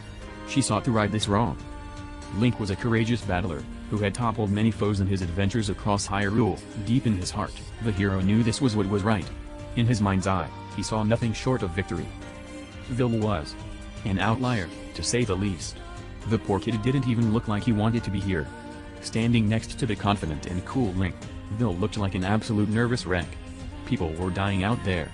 He would give anything to be back home with his garden, catching fish, drinking Brewster's coffee. Kirby was. Well, Kirby. What more needed to be said? The pink puff didn't even seem to know what was going on. Fox, being the leader of the group, tried to lessen the tension they all felt by making small talk. So, do you guys think this is the right way? It seems pretty quiet. No one responded. Alice looked towards the fox, but said nothing. Link remained stoically quiet as always. Vil's eyes were full of terror, as he heard the noise of Fox's voice. Kirby hopped happily along, not acknowledging Fox at all. Fox sighed. Great. A quiet group. Maybe now that inner terror could eat him alive. Great. Awesome. Good talk. Speak of the devil. Fox took another step, and his boot began to sink into the stone of the floor. A shot rang out, as an arrow crashed into a wall nearby. Fox let out a startled noise, as did Vil. The rest remained quiet. Even better, Fox groaned after he had composed himself. Booby traps in the dark. Sonic was one lucky hedgehog. He was the first to come up with the whole splitting up idea, so he was privileged enough to get first pick. Of course, he picked only the toppest of the top around here. Don't worry, guys, Sonic assured his group. Once we get out of this mess, I'm going to get each and every one of you the best chili dogs you've ever had. HNNGH, don't remind me of food right now, Little Mac groaned. Hunger was only now starting to set into the heroes gathered. I've got some more on berries if you want them, Leaf offered hopefully. Her voice was cheerful. However, that cheer bled with fakeness. Even her Pokemon knew it. Good, thanks. Not the biggest fan of Pokemon food, Max said, massaging the backside of his neck. Believe me. Sriracha has made me try some. He did, Shulk said, with a nod. I was there. I watched it. Let me tell you, that was some funny stuff. Leaf let out a small giggle, shaking her head slightly. What had gotten into her? Hysterics, no doubt. The swarm floated harmlessly behind everyone, as if creating a blanket in which to cover everyone with. To snuggle or to snuff the life out of everyone was up to anyone. Let me guess, Sonic nonchalantly spoke, a pinky finger headed to his ear. There's gonna be some kind of life-threatening thing right up ahead, isn't there? I don't know, Shulk said. Who are you talking to anyway? Sonic shrugged, continuing onward. However, there appeared to be nothing at all to threaten their lives. The group continued off down the hallway. The completely empty hallway with nothing at all that could potentially harm them. The hallway was completely empty, and yet, everyone was on high alert. At any second, the empty hallway could spring something on them. It never would. Instead, the uneasiness began to eat away at Team Sonic's mental health. The Lord of the Reset Temple watched from afar, as the groups went off in their own separate directions. A foolish choice. However, coming to the Reset Temple at all was a terrible decision. The Lord walked back and forth, his hands softly dragging across each and every string that could be reset. Every event that happened in this universe was here. With a simple flick of his wrist, the Lord could send this dimension back to the figurative Stone Age. He held back. He had sworn an oath to protect this place, even if it involved giving up his own life. A hand ran along his sword. It was long and sharp. There was a certain alienness to it, though, due to lack of use. It had been a while since he'd had visitors. Let alone 25 of them. Let the fun begin. So there I was, surrounded by 8 most expensive of decor. Hematalk and golden couches. Golden toilets. Too bad that a no-good Mario was a bad host. Bah. Couldn't let a Wario have his castle. And they say I'm the greedy one. Marth was about ready to rip his hair out. This chatterbox of a man just went on and on about the stupidest of things. One moment he would be babbling on about how he could get rich quickly off of selling directions to this temple, then he was rambling about his bike, and then he'd go on about how he was the best thing on this planet. Bayonetta was completely and utterly zoning him out, continuing her strides down the hallway without so much as a word. Great. Marth couldn't even rely on her snappy commentary to drown out Wario. Occasionally, Chad would make a comment on how Wario should probably work out more or focus on his stretching, but for the most part remain just as silent as Bayonetta. Silent. Reflecting. Thinking. Why was everyone except Wario so alone in their thoughts? Mr. Game & Watch beeped along with the group, not making any coherent sense. Marth had expected this. The 2D cardboard cutout of a man didn't speak any common language to him. Softly in Japanese, Marth cussed, as his headache grew more and more painful by the second. Suddenly, Mr. Game & Watch's beeping became more frantic. There was something in those sounds that conveyed an emotion. An emotion of fear. Terror. It was so profound that the group stopped walking. What's he so uppity about? Bayonetta asked, her brows furrowing in confusion. She'd never said more than a word or two to the little guy. Bah. Who cares? Wario grunted, scratching at his backside. He's probably jealous of Amy. Wah. Something had picked Wario up by the backside of his biker jacket, and was hoisting him up into midair. Wario struggled frantically, kicking and wailing. You best let me go, you miserable. For the first time in a long time, Wario was silenced. Whatever had grabbed him had startled him nearly to death. A large, airy appendage held him tightly. 8 bright, red eyes shone through the darkness, as the large arachnid glared down on the shifty group of survivors. Pathetic. These 5 would hardly satisfy her hunger or her bloodlust. Spiders, Bayonetta muttered aloud. There was a tint of fear in her voice. Spiders? There are multiple? Chad exclaimed. The Wii Fit trainer absolutely loathed spiders. If they were as large as a penny, he made Chelsea deal with them. And these suckers were way bigger than a penny. 3 sets of glowing red eyes stared down upon the heroes. Wario, regaining his sense, decided now was not a good time to sit idly by. He quite enjoyed living, after all. With one clench, he exploded aloud, powerful waft right into the face of the many-eyed freaks. Startled, the largest let Wario drop to the floor. He hit hard, but bounded quickly up to his feet once more. Mockingly, Wario picked his nose and drooped his eyelid at them. Wahahaha. You have nothing on th great Wario. Shut up already. Marth shouted. They aren't done yet. That they were not. Springing from the walls, the enormous spiders descended upon T and Marth. Marth and Chad hardly parried out of the way before their large, rotund bodies hit the floor in front of them. Are you sent from the same bastards that killed the others? Bayonetta asked insulting, as the attack began. The monsters uttered an inhuman screech in return, momentarily shaking the group. Snarky as ever, Bayonetta responded as she dodged an incoming leg swipe. Ah, I see. Well, send him my regards from hell, then. Summoning the foot of a giant demon, Bayonetta smashed down on the head of the first critter. Splat. Blood and venom flew everywhere, as the spider was reduced to a corpse. However, that was not the last of the troubles the first spider would inflict. Smaller spiders dispersed from the head of the first, joining in on the assault. They swarmed around Chad. Ah. Get them off. Get them off. Chad exclaimed, slapping and kicking himself over and over. The teeth and fur of the critters felt like a million tiny knives being pushed into Chad's skin. Deeper and deeper the pain shot through him, and his screams of agony echoed off the walls of the temple. Before Wario could blow another cloud of insect replant from his backside, Chad was no longer breathing. And his corpse could have been better looking, to say the least. Marth angrily turned to the spiders before him. Another pointless death. And Chad was well liked by the rest of the group. At least now he could join his wife in death. The little spiders were gone, but the 2 big ones still remained. They needed a new plan. A better plan. Crushing them only made the problem worse. Mr. Game & Watch's distressed boopings reached Marth's ears again. Before he could react, he was smacked against the wall, head first, mind you, by the body of Mr. Game & Watch. One of the giant spiders held him tightly around the ankle. The poor 2D man was trying to ward off the spider by hitting it with a torch. The spider remained unmoved. And swallowed Game & Watch. It painfully chewed the little man and swallowed him down, before returning to the group. Wow, Wario said, aghast. That's one bad mother. Shut up. Bayonetta and the newly concussed Marth shouted in unison. What? Marth staggered to his feet, holding his blade at his side. The 2 spiders still made a formidable foe. But Marth knew what had to happen. With one gone, there was an exit.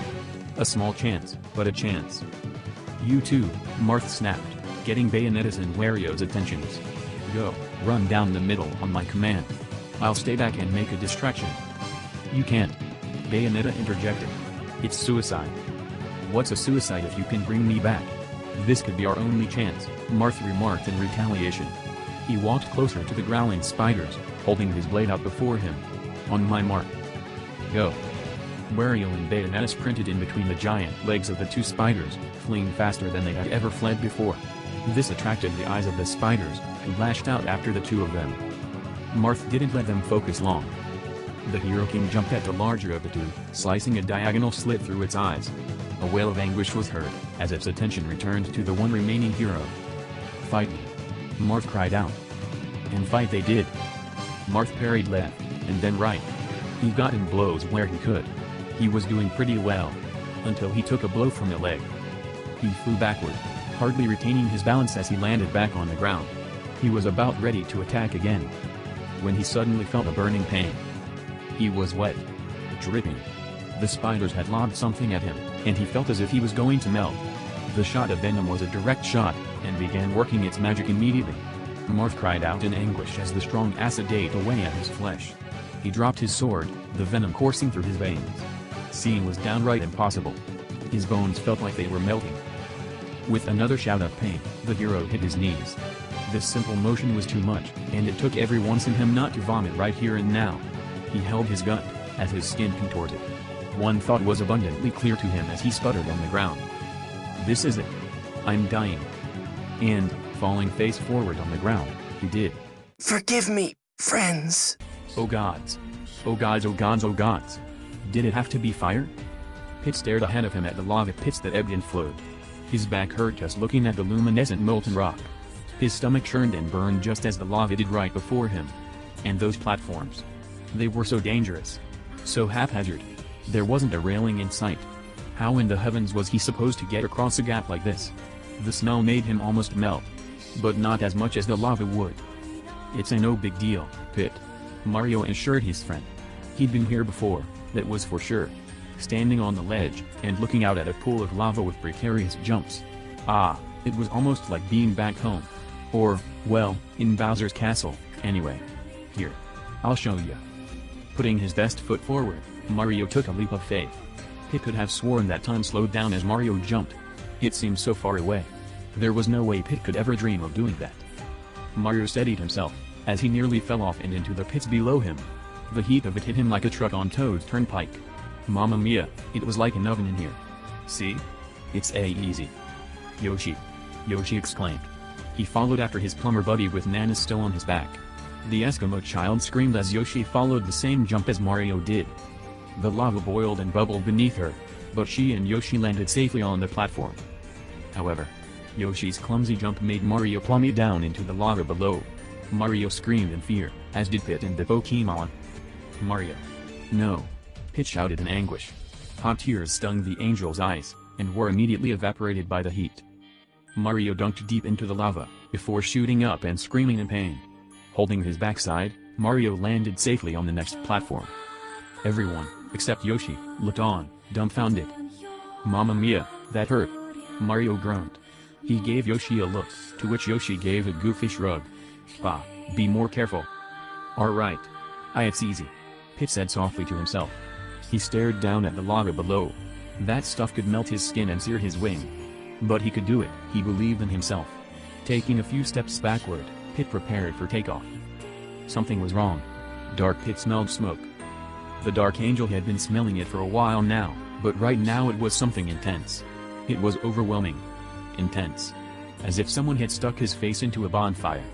The smoke encircled him, and made his vision fuzzy.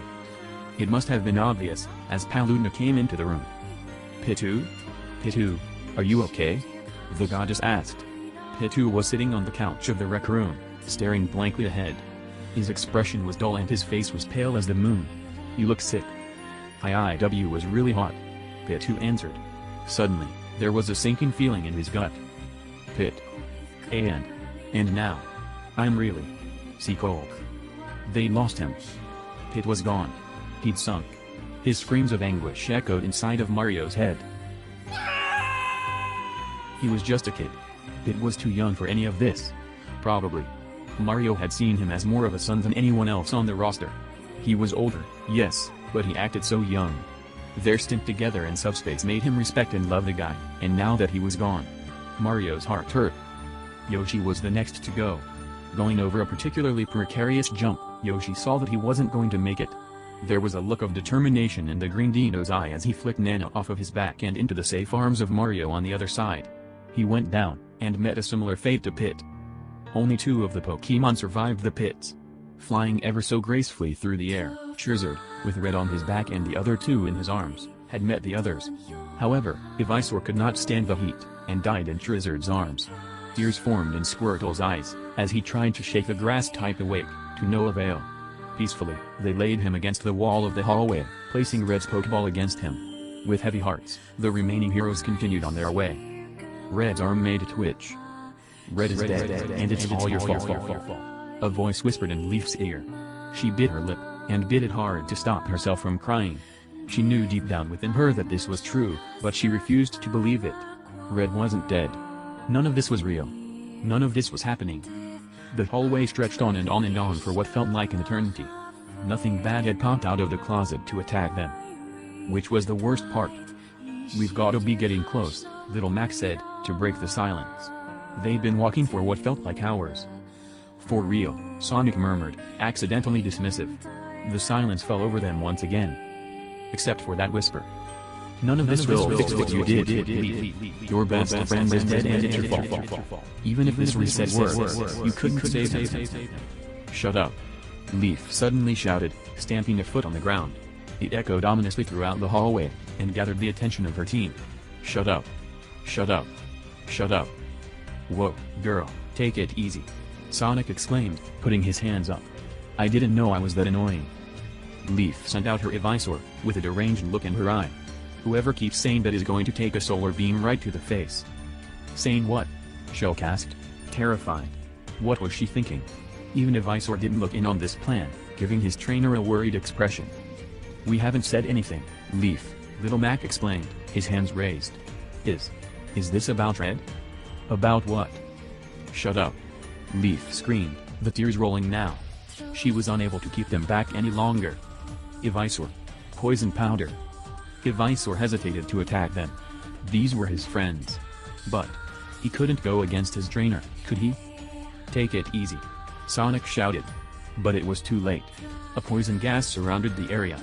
Gagging, the blue hedgehog covered his mouth. Little Mac and Shulk did the same. Suddenly, they all became heavier. Sleepy. The other members of the group fell asleep on the ground. "I said poison powder. Not sleep powder," Leaf exclaimed. In grief of what she had become, she collapsed against the wall once more, arms covering her eyes as she sobbed. Ivysaur was there to comfort her. But it wasn't what she wanted. She wanted Charizard. She wanted Red to be okay. She wanted to get out of here. The swarm continued on down the way, as the rest of the group stopped here. Unaffected by the powder in the air, the swarm was free to continue as if nothing had happened. It didn't need a team, anyway. "Good girl, Leaf." The voice whispered again. The Lord of the Reset Temple defeated another team. The Pikmin wandered behind Kirby. Moved and determined by Captain Illimer's last request, the Pikmin had followed behind the one being on this planet that they knew could do no harm. The pink puffball was happily walking along the booby-trapped hallway, not fazed at all by the events that were transpiring. The Pikmin toddled along. Vil was not prepared for this. The traps were elusive to his eye and seemed to hurt like no other if one was caught up within them. Not that he'd know, personally, but given the amount of skulls and bones that were along this place. It wasn't pretty. The child inched along the way softly, not wanting to step too hard anywhere. He could set off a life-ending trap at any given moment. With his hands against the wall, the young, terrified mare crept behind the rest of Team Star Fox 2. Suddenly, one of the arms that was inching itself down the walls was clamped shut and into place. A new shot of terror exploded out of him, as he fought desperately to escape from the clamp.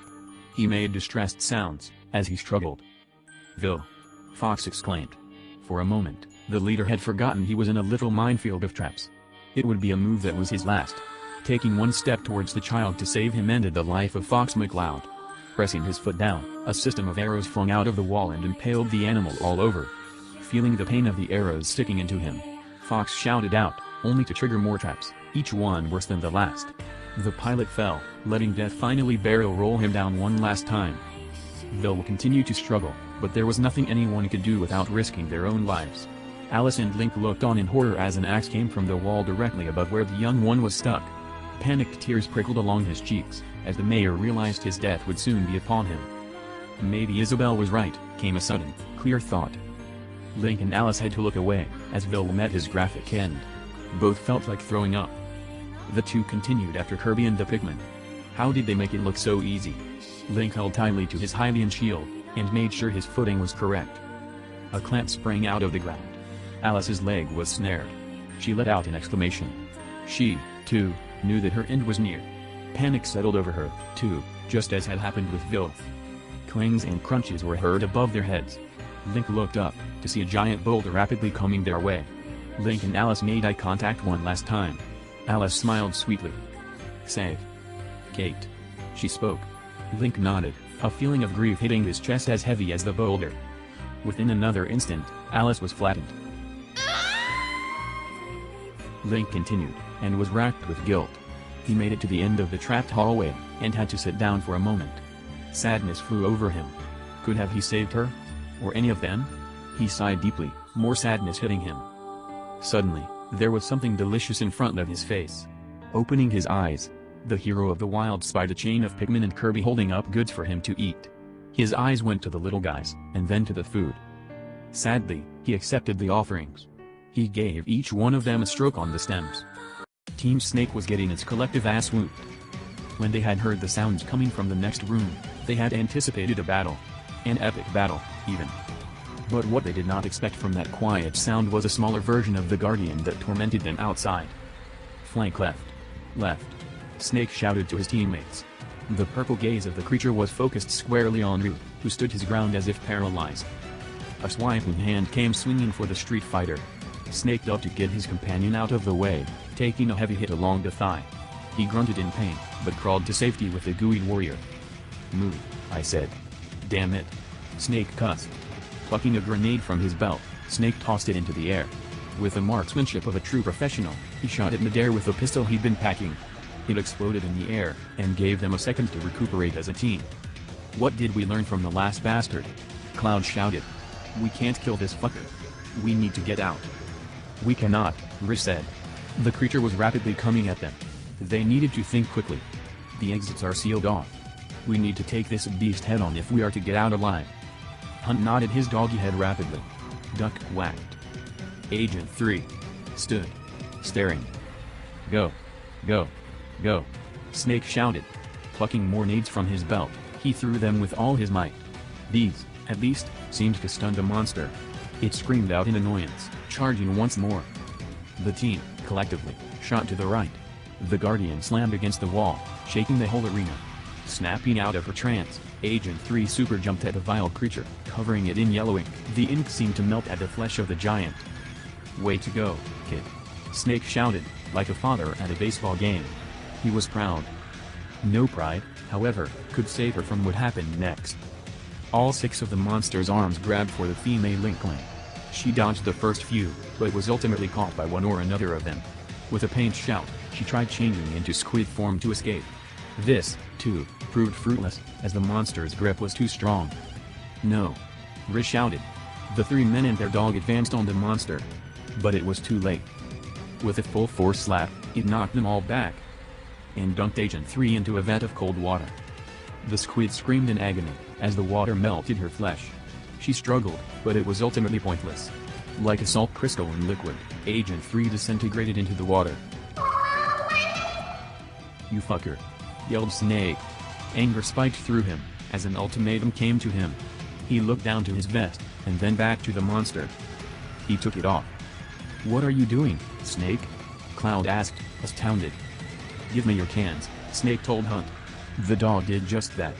Snake strapped them, and all the other explosives he had on him onto the vest. There was a glint in his eye, as his met the purple of the creature. Snake said, but it didn't matter. Snake didn't hear it. With one hard toss, the jacket full of bombs went sailing through the air. With the skill of a deadeye, Snake shot the vest as it hit the monster in the face. Kaboom! Snake shielded his eyes as the explosion went off, and then shielded his head as Monster Biff soared through the sky. Ruined Cloud did the same. "You're pretty handy with that gun," Cloud commentated. "Yeah," Snake said gruffly, reloading it. He was down to his last ammo reserve. "I'd better be. This Lord of the Reset Temple's got a storm coming." All the roads converged before one singular door. 12 were their numbers. Each of them had lost so much today. As the final heroes came to be with one another, they mourned the losses they had had today. Suddenly, the giant door before the 12 of them creaked open. Dramatically, a light shone around a silhouette. The silhouette of a man in a mask with a large cape draping over him. He leaned against a sword that was obviously not created by him, but for him by the creators of the world for this specific reason. "You shouldn't have come here," the Lord of the Reset Temple spoke to them. "You don't know the consequences." "Oh, we know," Bayonetta spat back. "And we're about to nullify them."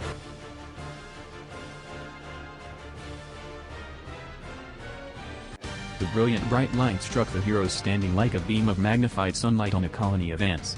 In the dimness of the hallways, seeing such a contrast was downright hurtful.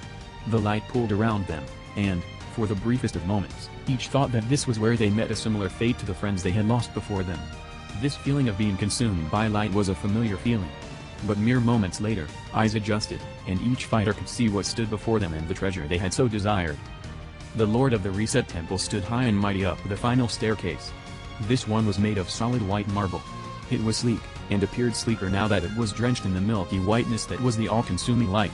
In true final boss fashion, the Reset Lord was decked out in the most brilliant armor imaginable, and the large sword he carried looked like it could seriously harm someone. A mask, similar to that of the Guardian's own face, covered the head and face of the entity before them. The entity slowly paced at the tops of the stairs. "It's fancy meeting you all here," it spoke. The purple glare pierced the fighters down below, who were readying for the final battle. "I've been watching you all for some time, and I have to say, I'm pretty fond of a few of you. If it wasn't in my contract to keep this place safe, I might have considered letting you through. Now is no time for jokes. You've taken so much from us already," Riz spat angrily. The Street Fighter had not known just how close he had grown to some of the members here until he had lost them. "It's not a joke," the Lord retorted, turning to face them.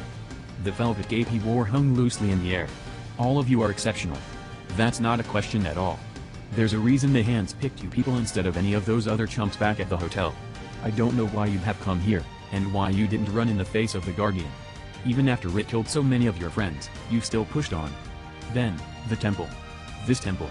My temple. You kept pressing on, in the face of death. It's extraordinary." That voice. Mario had heard that voice somewhere before. In the hazy backlot of his mind, Mario knew that that was the voice of someone he had met in his life. Perhaps it was a stowaway from his realm. The plumber blinked, before shaking his head. Cracking his knuckles, he got ready to pummel. "Yeah, we get it," Snake said, his gun pointed directly at that disgusting helmet of its. "You're a big fan. Listen, punk. I don't have time to sit here and reason with you. I've lost a lot in my life, and I refuse to lose any more today.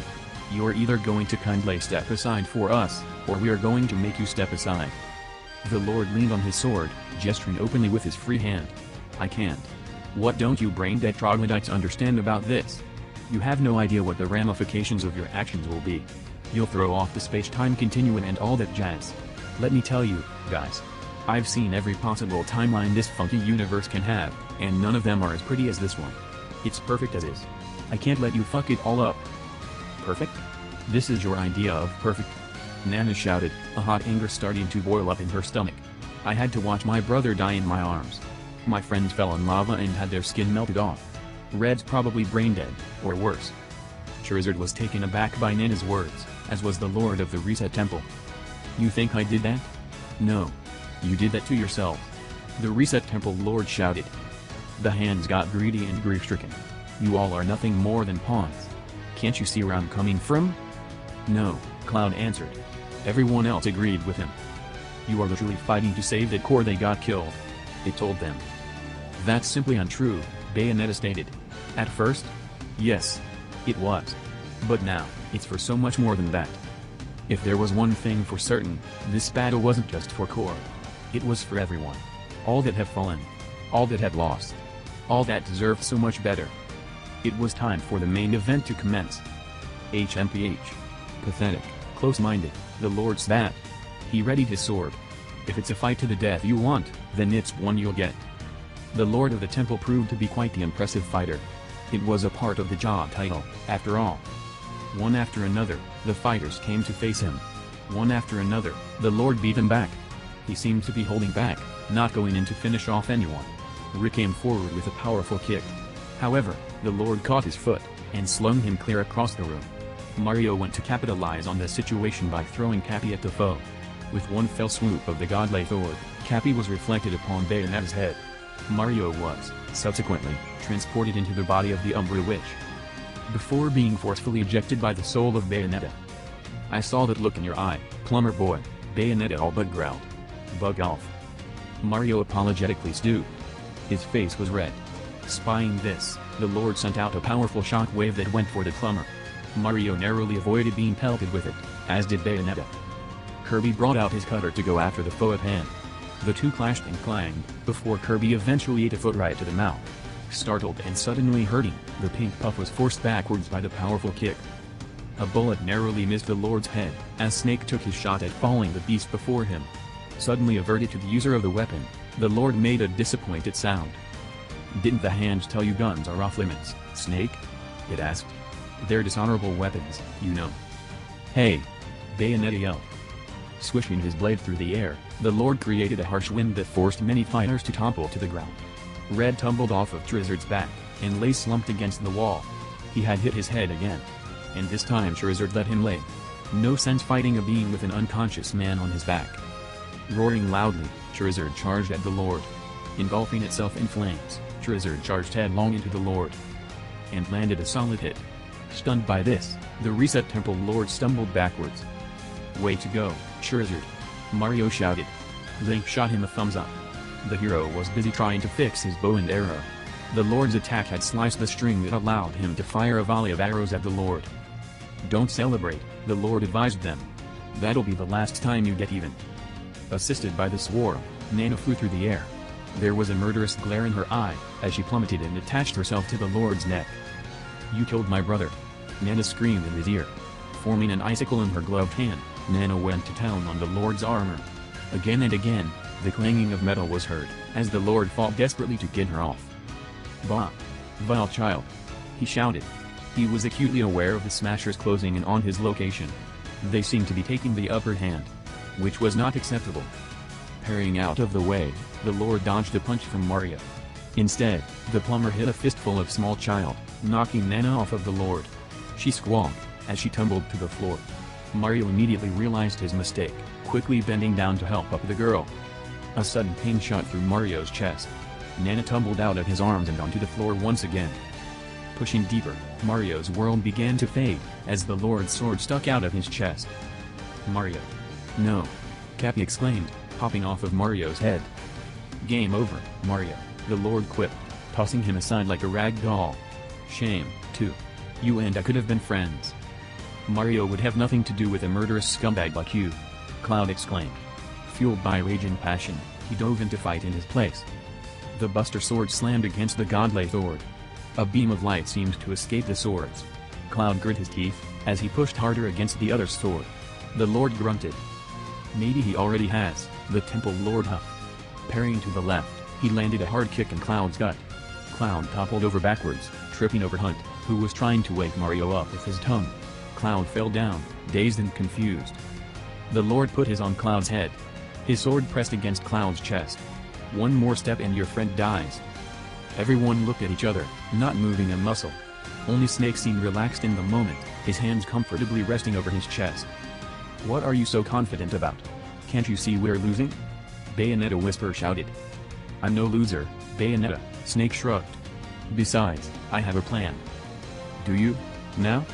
Bayonetta huffed, exhausted. "And what's that?"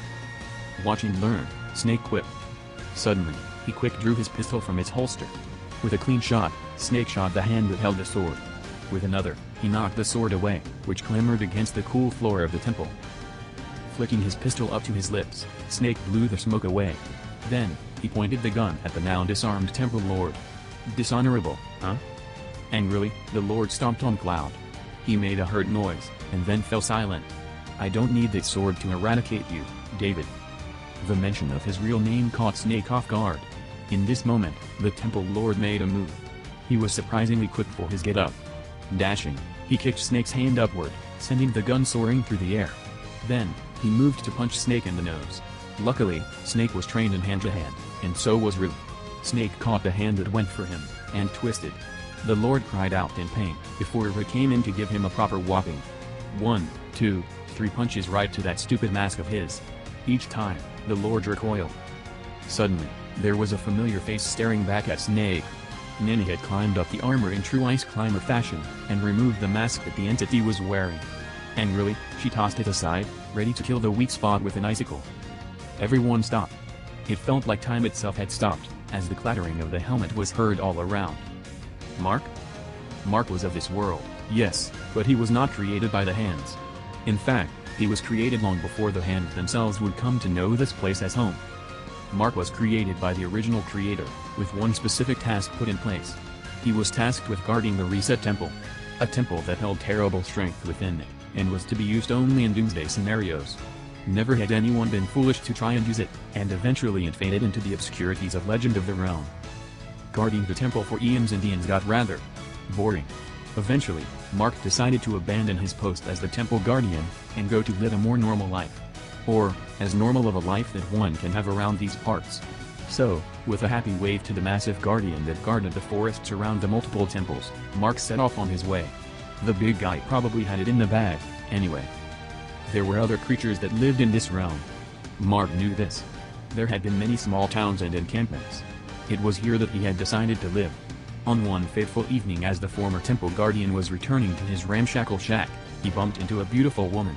It was in this conversation that the Lord of the Reset Temple actually took on the alias of Mark. This woman would later become his wife, and they would live happily, bringing their own offspring into the world. However, Mark was unaffected by the passage of time, while his wife and children were not. They grew older and older by the day, while he remained the same. He knew eventually that they would perish, and he would be forced to continue living. It was in this time of doubt that the Master Trio came into Mark's life. Deals were struck, and contracts were signed. On one hand, his family, too, would be given the gift of limitless aging. On the other, he pledged himself to the Smash tournaments as the manager of the grounds. It was alright. He needed a job to do anyway. After the Nipocalypse, Mark had caught wind of the hands plotting one night. They were going to send the Smashers to the Reset Temple to undo this. An urge came over Mark after hearing this. An urge, long sealed away, to protect the temple. He didn't even tell his body to run back to his own home. The home he had known for centuries. It just did. The Guardian was delighted to see his return. And so was every other creature and critter that lived within the temple. Donning his old suit of armor, Mark prepared to fight the friends he had made to fulfill a contractual obligation. The one he had been created for. Mark took the moment of surprise as his moment to strike. The Lord hit Snake squarely in the gut with his knee. The impact was profound enough to knock the man to the ground. Then, Mark headbutted Rue, who was knocked backward by the impact. Free from his attackers, Mark flung Nana off of his back. Mark. Why? Bayonetta asked, her guns hanging loosely by her side. You've caused so much pain and suffering here. Why would you? Even the swarm seemed moved by this realization. Its assault on Mark had stopped, and the inky blackness floating idly next to Bayonetta. Mark looked to the pained face of Bayonetta, and then to the astounded faces of Kirby and the Duck Hunt duo. I had to. You wouldn't understand. While all of this was going on, Link had snuck away from the group. The hero of the wild crept up the marble stairs and into the room that Mark had been guarding. The room was massive. Absolutely massive. It nearly caused a sensory overload in the mind of Link, as he stumbled about. It appeared as if every single event that had ever happened in this universe was tapestryed right here in this very room. Link had been to many temples in his time. He'd solved many puzzles. But this room was unlike any he had ever found in his entire life. A voice echoed inside his head. It was Alice's voice, moments before she met her inevitable death. Save. Kate. Link's eyes darted around the room, looking for the correct wire or switch. He could hear voices below him, and they seemed to be coming closer. He knew that he had to act quickly, or not act at all and risk throwing out the entire mission. But where was he to start in a place like this? Ferociously, Link searched around, as the voices grew closer and closer. Footsteps were heard, rushing up towards the door. Link's eyes spied a particularly appealing button. He rushed towards it, feeling the pressure of the situation growing. The button read Chapter 103, Meatball in the Mipocalypse Part 1. The door swung open. Mark dragged himself up the steps wildly, with Snake and Brick close behind him. No. You don't know what you're? But it was too late. Link had already hit the button. Everything went white. The swirling whiteness soon began to fade, as the dimension's time-space began to settle once more in this familiar timeline. It was the middle of the night, and the machine was blasting on at full force. The hands felt this. A growing sense of pride and joy was welling up inside of their gloved bodies. The heroes had done it. They had reset the world.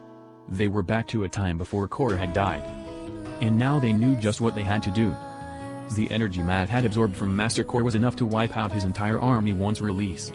Killing him had done just that. If the hands could defeat Matt before he could assemble the army, they could shut down the machine and rescue the poor Miz that had been corrupted from his influence. That was exactly what they planned to do. Too long, we have been trapped underground. Parts floating around in a machine to be assembled into walking, feeling punching bags. Matt spoke onto his followers. Each orange-eyed Mii gazed upon him, clinging to his every word. I believe it's time for a revolution. One where we take control. For you. For me. For all of us. We need to. Suddenly, Matt had disappeared. With a simple snap of his fingers, Master Hand transported Matt to an alternate dimension. A dimension far, far away from there. Obama, Pee-Pee, and Long seemed to be broken from their curse. Blinking, they looked around. Other Miz, however, still held an evil in their hearts. Karen had resurfaced.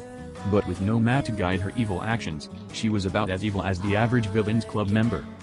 A clanking was heard as the machine was forced to shut off, and one last member of the army escaped from the pits of the Mii Creator. The machine sputtered to a stop, as the last Mii Created stepped out. A Mii with brown hair, pulled back into pigtails. The deed was done. Once more, the sun came to shine over the world of Smash, as it had all those days before. Back before the Mii revolution had taken place. Back before so many of them had died trying to bring back the lovable little Master Korra. Some Smashers were fortunate. Vil, who had met with a fate most grim, awoke that day with only the memory of finding the Guardian. Happily, the young child sprung from his bed to go and prepare himself a delicious breakfast. For some odd reason, Vil could not remember what had happened after he met the Guardian's gaze. All he remembered was staring up in terror as the Guardian towered over him. After that, he drew a blank. He had no idea how he returned to the hotel, or what had become of him in that gaze. Oh well. Sometimes ignorance was bliss.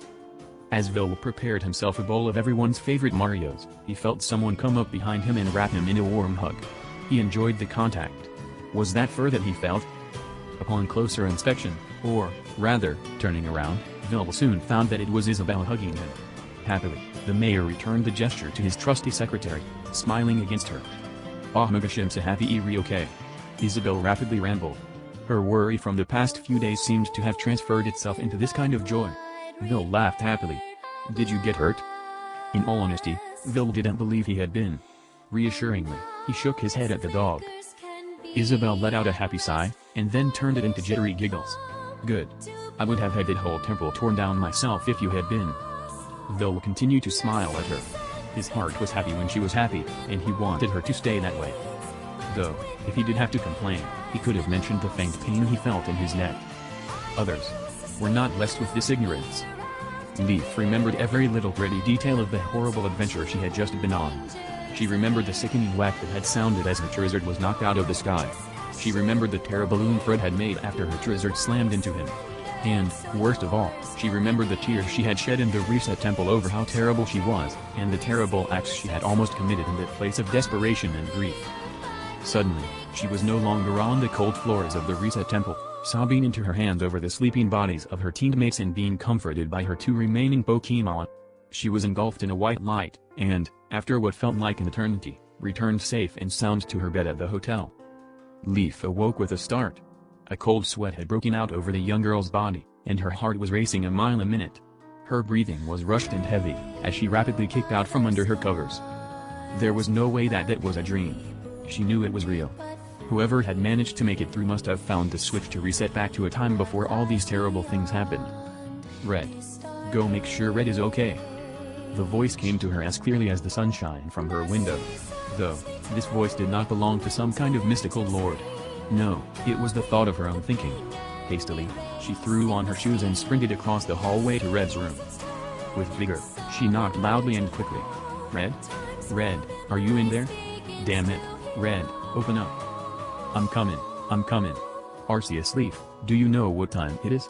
Came a sleepy voice from behind the door. She must have awakened the other trainer.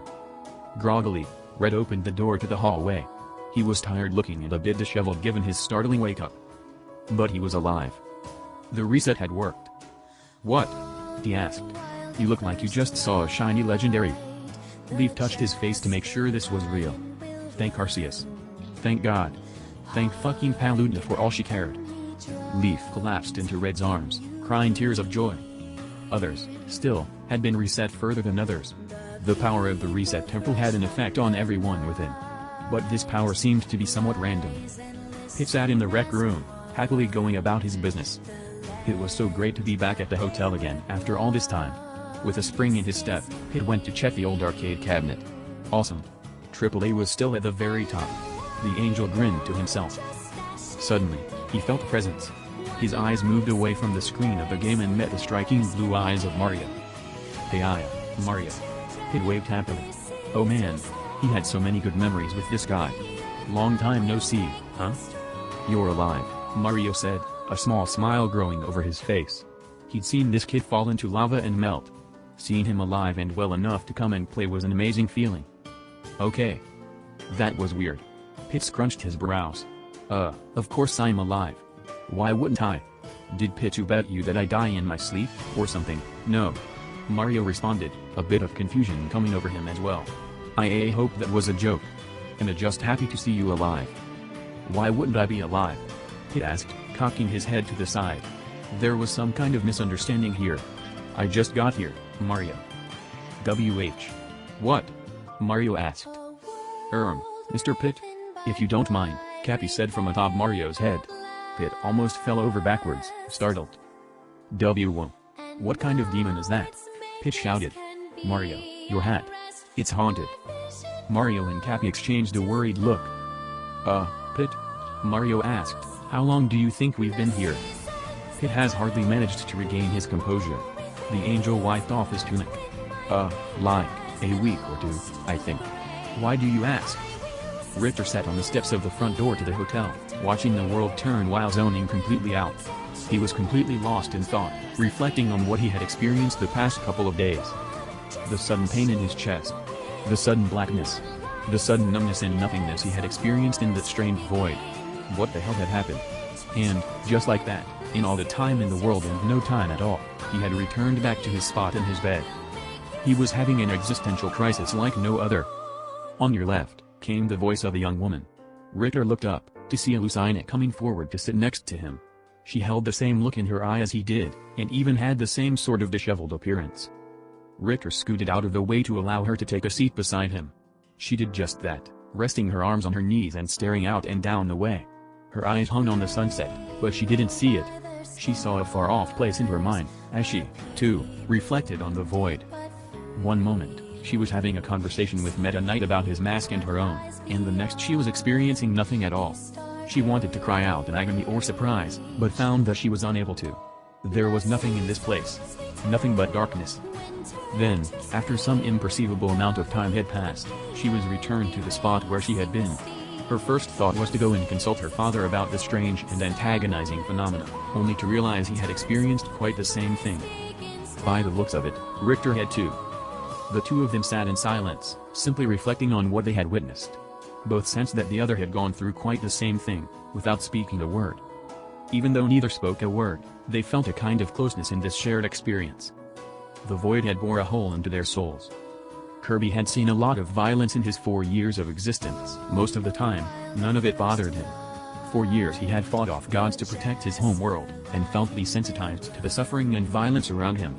He was doing his duty after all. Being the savior Planet Popstar needed. However, Kirby did still feel. He felt a lot, actually, and this escapade in the Reset Temple made him feel overwhelmed with emotion. The pink puff walked past Snake in the lobby. The soldier had fallen asleep in one of the plush armchairs that decorated the room, with Duck and Hunt perched peacefully on his lap. The serene image was quite the juxtaposition to the immense amount of death and destruction they had both just witnessed. Did Snake remember what he had just been through? The man slept soundly in the chair. He appeared exhausted, but slept peacefully. Kirby couldn't tell. All he knew was that he could remember. The Star Warrior suddenly had a thought. Where was Mark? That man had caused this. Even if he was doing his duty as the protector of the temple, he had caused the suffering of so many. As Kirby looked about, however, the 30-something looking man was nowhere to be seen. Good. Kirby didn't want to see him anyway. His feet led him up a flight of stairs. Then, 2 more. Before he knew what he was doing, Kirby reached up, to the best of his ability, and knocked on the door before him. It took a moment or two, but finally, the door creaked open. Before Kirby stood King Dedede. "Hey, Kirby!" King Dedede exclaimed, excited to see his friend. "You must have made it, hero boy." It felt like this old dimension was gone crumbling on itself. "Don't think you can get out of here without a hug. You did great, and I knowed you would." King Dedede scooped Kirby up in a grateful hug. The warmth of the king was immediately noticed. Kirby hugged back and let loose a stream of tears, releasing all the pain and suffering he had witnessed. Papa received a rather rude awakening. Nana, waking up mere seconds after the reset had sent them to sleep in a different timeline, spied her brother asleep across the way. With a mixture of happiness, relief, excitement, and soft sadness, she attacked him by jumping onto his bed.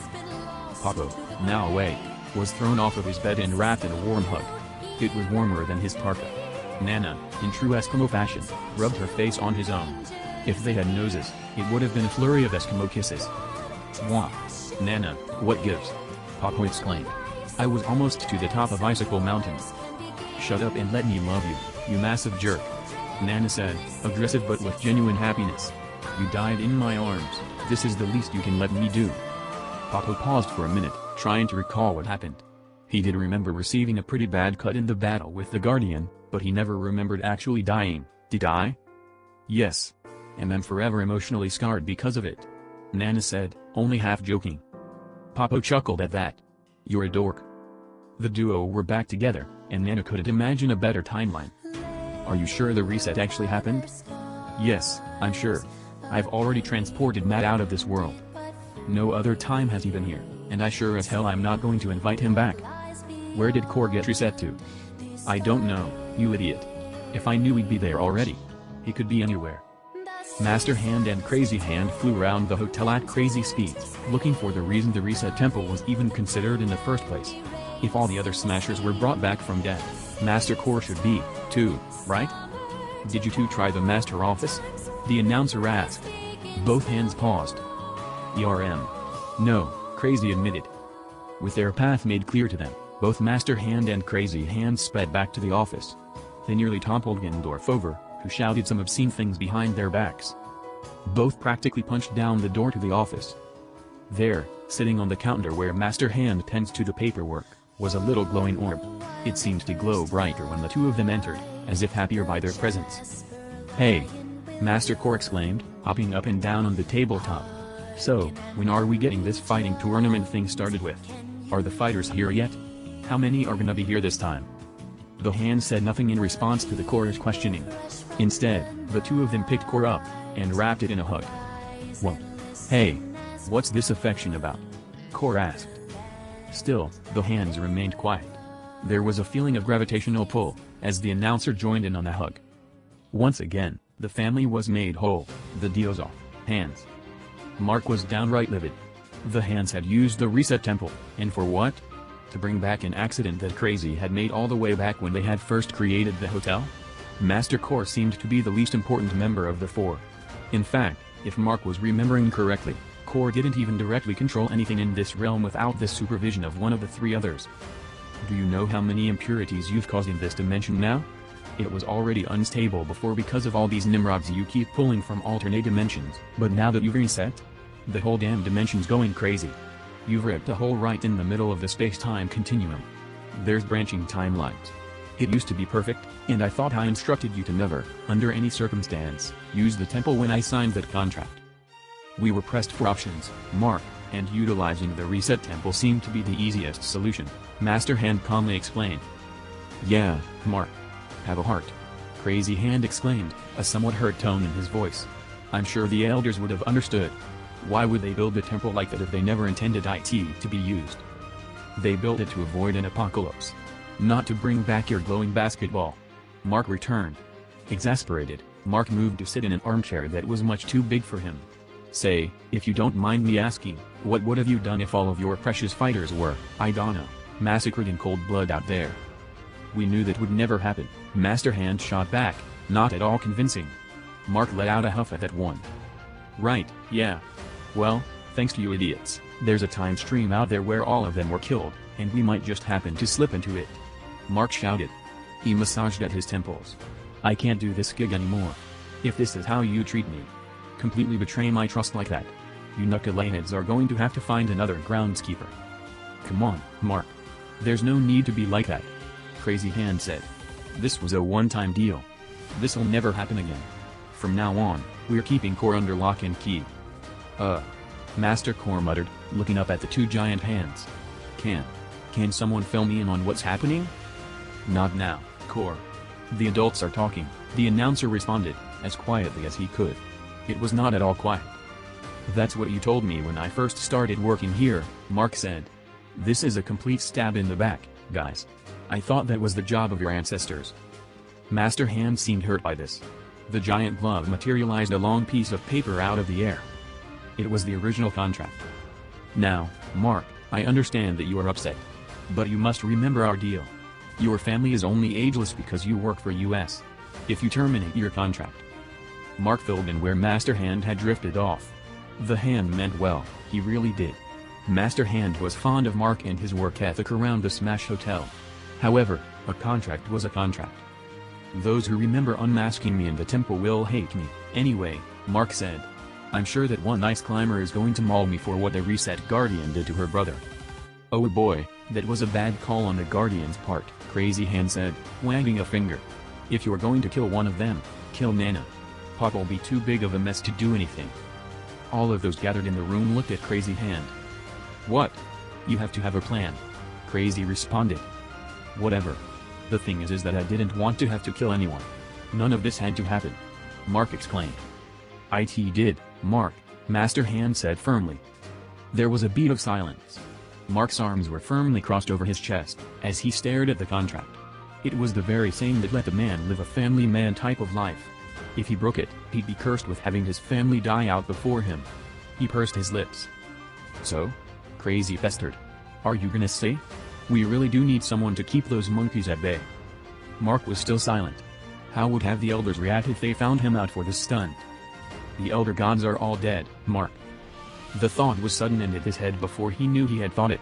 It was so startling that he had to look around to see if anyone was behind him. No. It was all him. He was right, after all. Most of, if not all of the elder gods of this dimension were dead. Long gone from some great big war that had festered. Mark pursed his lips. Fine. I'll stay, Mark finally said, after what felt like an eternity. But only if you meet my conditions. If he could, Master Hand would have smiled. Whatever you want is yours. First, you have to swear that you will never send anyone to the Reset Temple ever again. Clear? Yes, of course. Crazy exclaimed. Secondly, I'm going to need another vacation. I need some time to put all of my unspeakable rage away, and spending some quality time with Maria and the kids would help with that. Done, Master Hand said. There was a pause, and I want better housing for the employees. They might have been created for this job, but that doesn't mean they're animals. Oh. And a coffee machine in the break room. Done and done, the hands said in unison, before clapping together. Forming the director's vision, the hands created a portal back to Mark's home. Enjoy your vacation, Mark. When you return, we will welcome you with open hands. Yeah, if the fighters don't kill me first, Mark muttered to himself, before hopping through the portal. In an instant, the hands closed the portal once more with a powerful clap. Just like that, the office was quiet once again. A beat passed, before Master Hand turned to Crazy. You used the thought implantation thing I taught you, didn't you? Crazy Hand squealed in delight. Oh, you know it. Once more, they clapped. Master Core was utterly confused. After all the adventuring, Link sought to do nothing more than rest. An awful lot has happened since his being brought here. This was not at all how he thought his first tournament was going to go at all. Weary and tired, no matter how much sleep or rest he received, The hero of the wild rested in a comfortable armchair he had found himself resting in on many occasions. Oftentimes, he'd sit here and tinker with his weapons. Occasionally, a friendly face would join him and talk his ear off as he nodded alongside them. Sometimes, his other incarnations came and sat in his presence. Both of them were little children, and they reveled in his technique of cleaning and priming his weapons. It was as if they were taking notes on how to do this whole hero stick. Today, he was not doing anything with his weapons. Instead, he sat, staring up at the ceiling and replaying the memory of the reset temple in his mind. For once, he was not having memory issues. No, he could remember every detail in shocking detail. It was strange what observing so much carnage and destruction could engrave in someone's head, even if that was all in an alternate timeline now. Slack-jawed, Link replayed the events in his head. Soon enough, as was usual around here, someone came to his side. Link hardly made a move. He was too tired to do anything about the newcomer in his territory. He didn't even look their way. It could have been a bokoblin sniffing around for weapons or food, and Link did not give a single Korok seed. That was until something was placed on his head by 4 hands. Confused at first, Link's eyes came down to earth to see what the big deal was all about. A tentative hand went up to his head and touched whatever had been placed on top of him. Were those flowers? Indeed, they were. A crown of flowers had been placed on the hero's head by whoever it was that had come to pay him a visit. Lowering his eyes, he soon found who the culprits were. Alice and that one pig-tailed what was her name again? Kate, he recalled. Tiredly, Link smiled to the two of them, before opening his arms for a hug. The two Ms gave the hero what he had wordlessly asked for. Both pressed into him, and gave him a hug as well. Lightly, he closed his eyes. He loved being a hero just for moments like these. Warmio, you a beautiful bastard, come and give Papa a hug. The Wario had created turned his head towards the sound of the voice. There, in all his beefy glory, stood Wario. Flanking behind him was his tall, lanky partner, Waluigi. Before Warmio could react, he was lifted off the ground by his father. The Mii gave a somewhat distressed look to his accomplice, Waluigi, before returning the hug to Wario. Waluigi looked away from the embarrassing scene of affection, chuckling softly to himself. Oh, what a damn fool. That was, of course, until his creator wrapped him up in a hug. Waluigi made a surprised sound of distress as Waluigi wrapped him tightly in a hug, lifting the already tall off of the ground. Don't you ever dial me again, ya hear? I''M.M.A. So happy to have you back. Imagine all the beautiful mischief.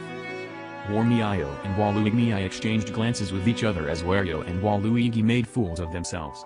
They knew they were in for a rough childhood with these two. Across the way, Male Karn and Cloud watched in awe. Wario and Waluigi have kids? Karn sputtered, rubbing his eyes in disbelief. Who in the world would want to procreate with that? Cloud asked. He was almost disgusted. Wario's fat gut hung out from under his shirt and biker jacket. Waluigi was crying tears of joy, and a long, disgusting snot string had started coming out of his nose. Falco walked into the room to grab himself a glass of milk. As he came in, he spotted Wario and Waluigi reuniting with their children. He blinked twice, before his eyes turned back to the two men at the counter. Fucking.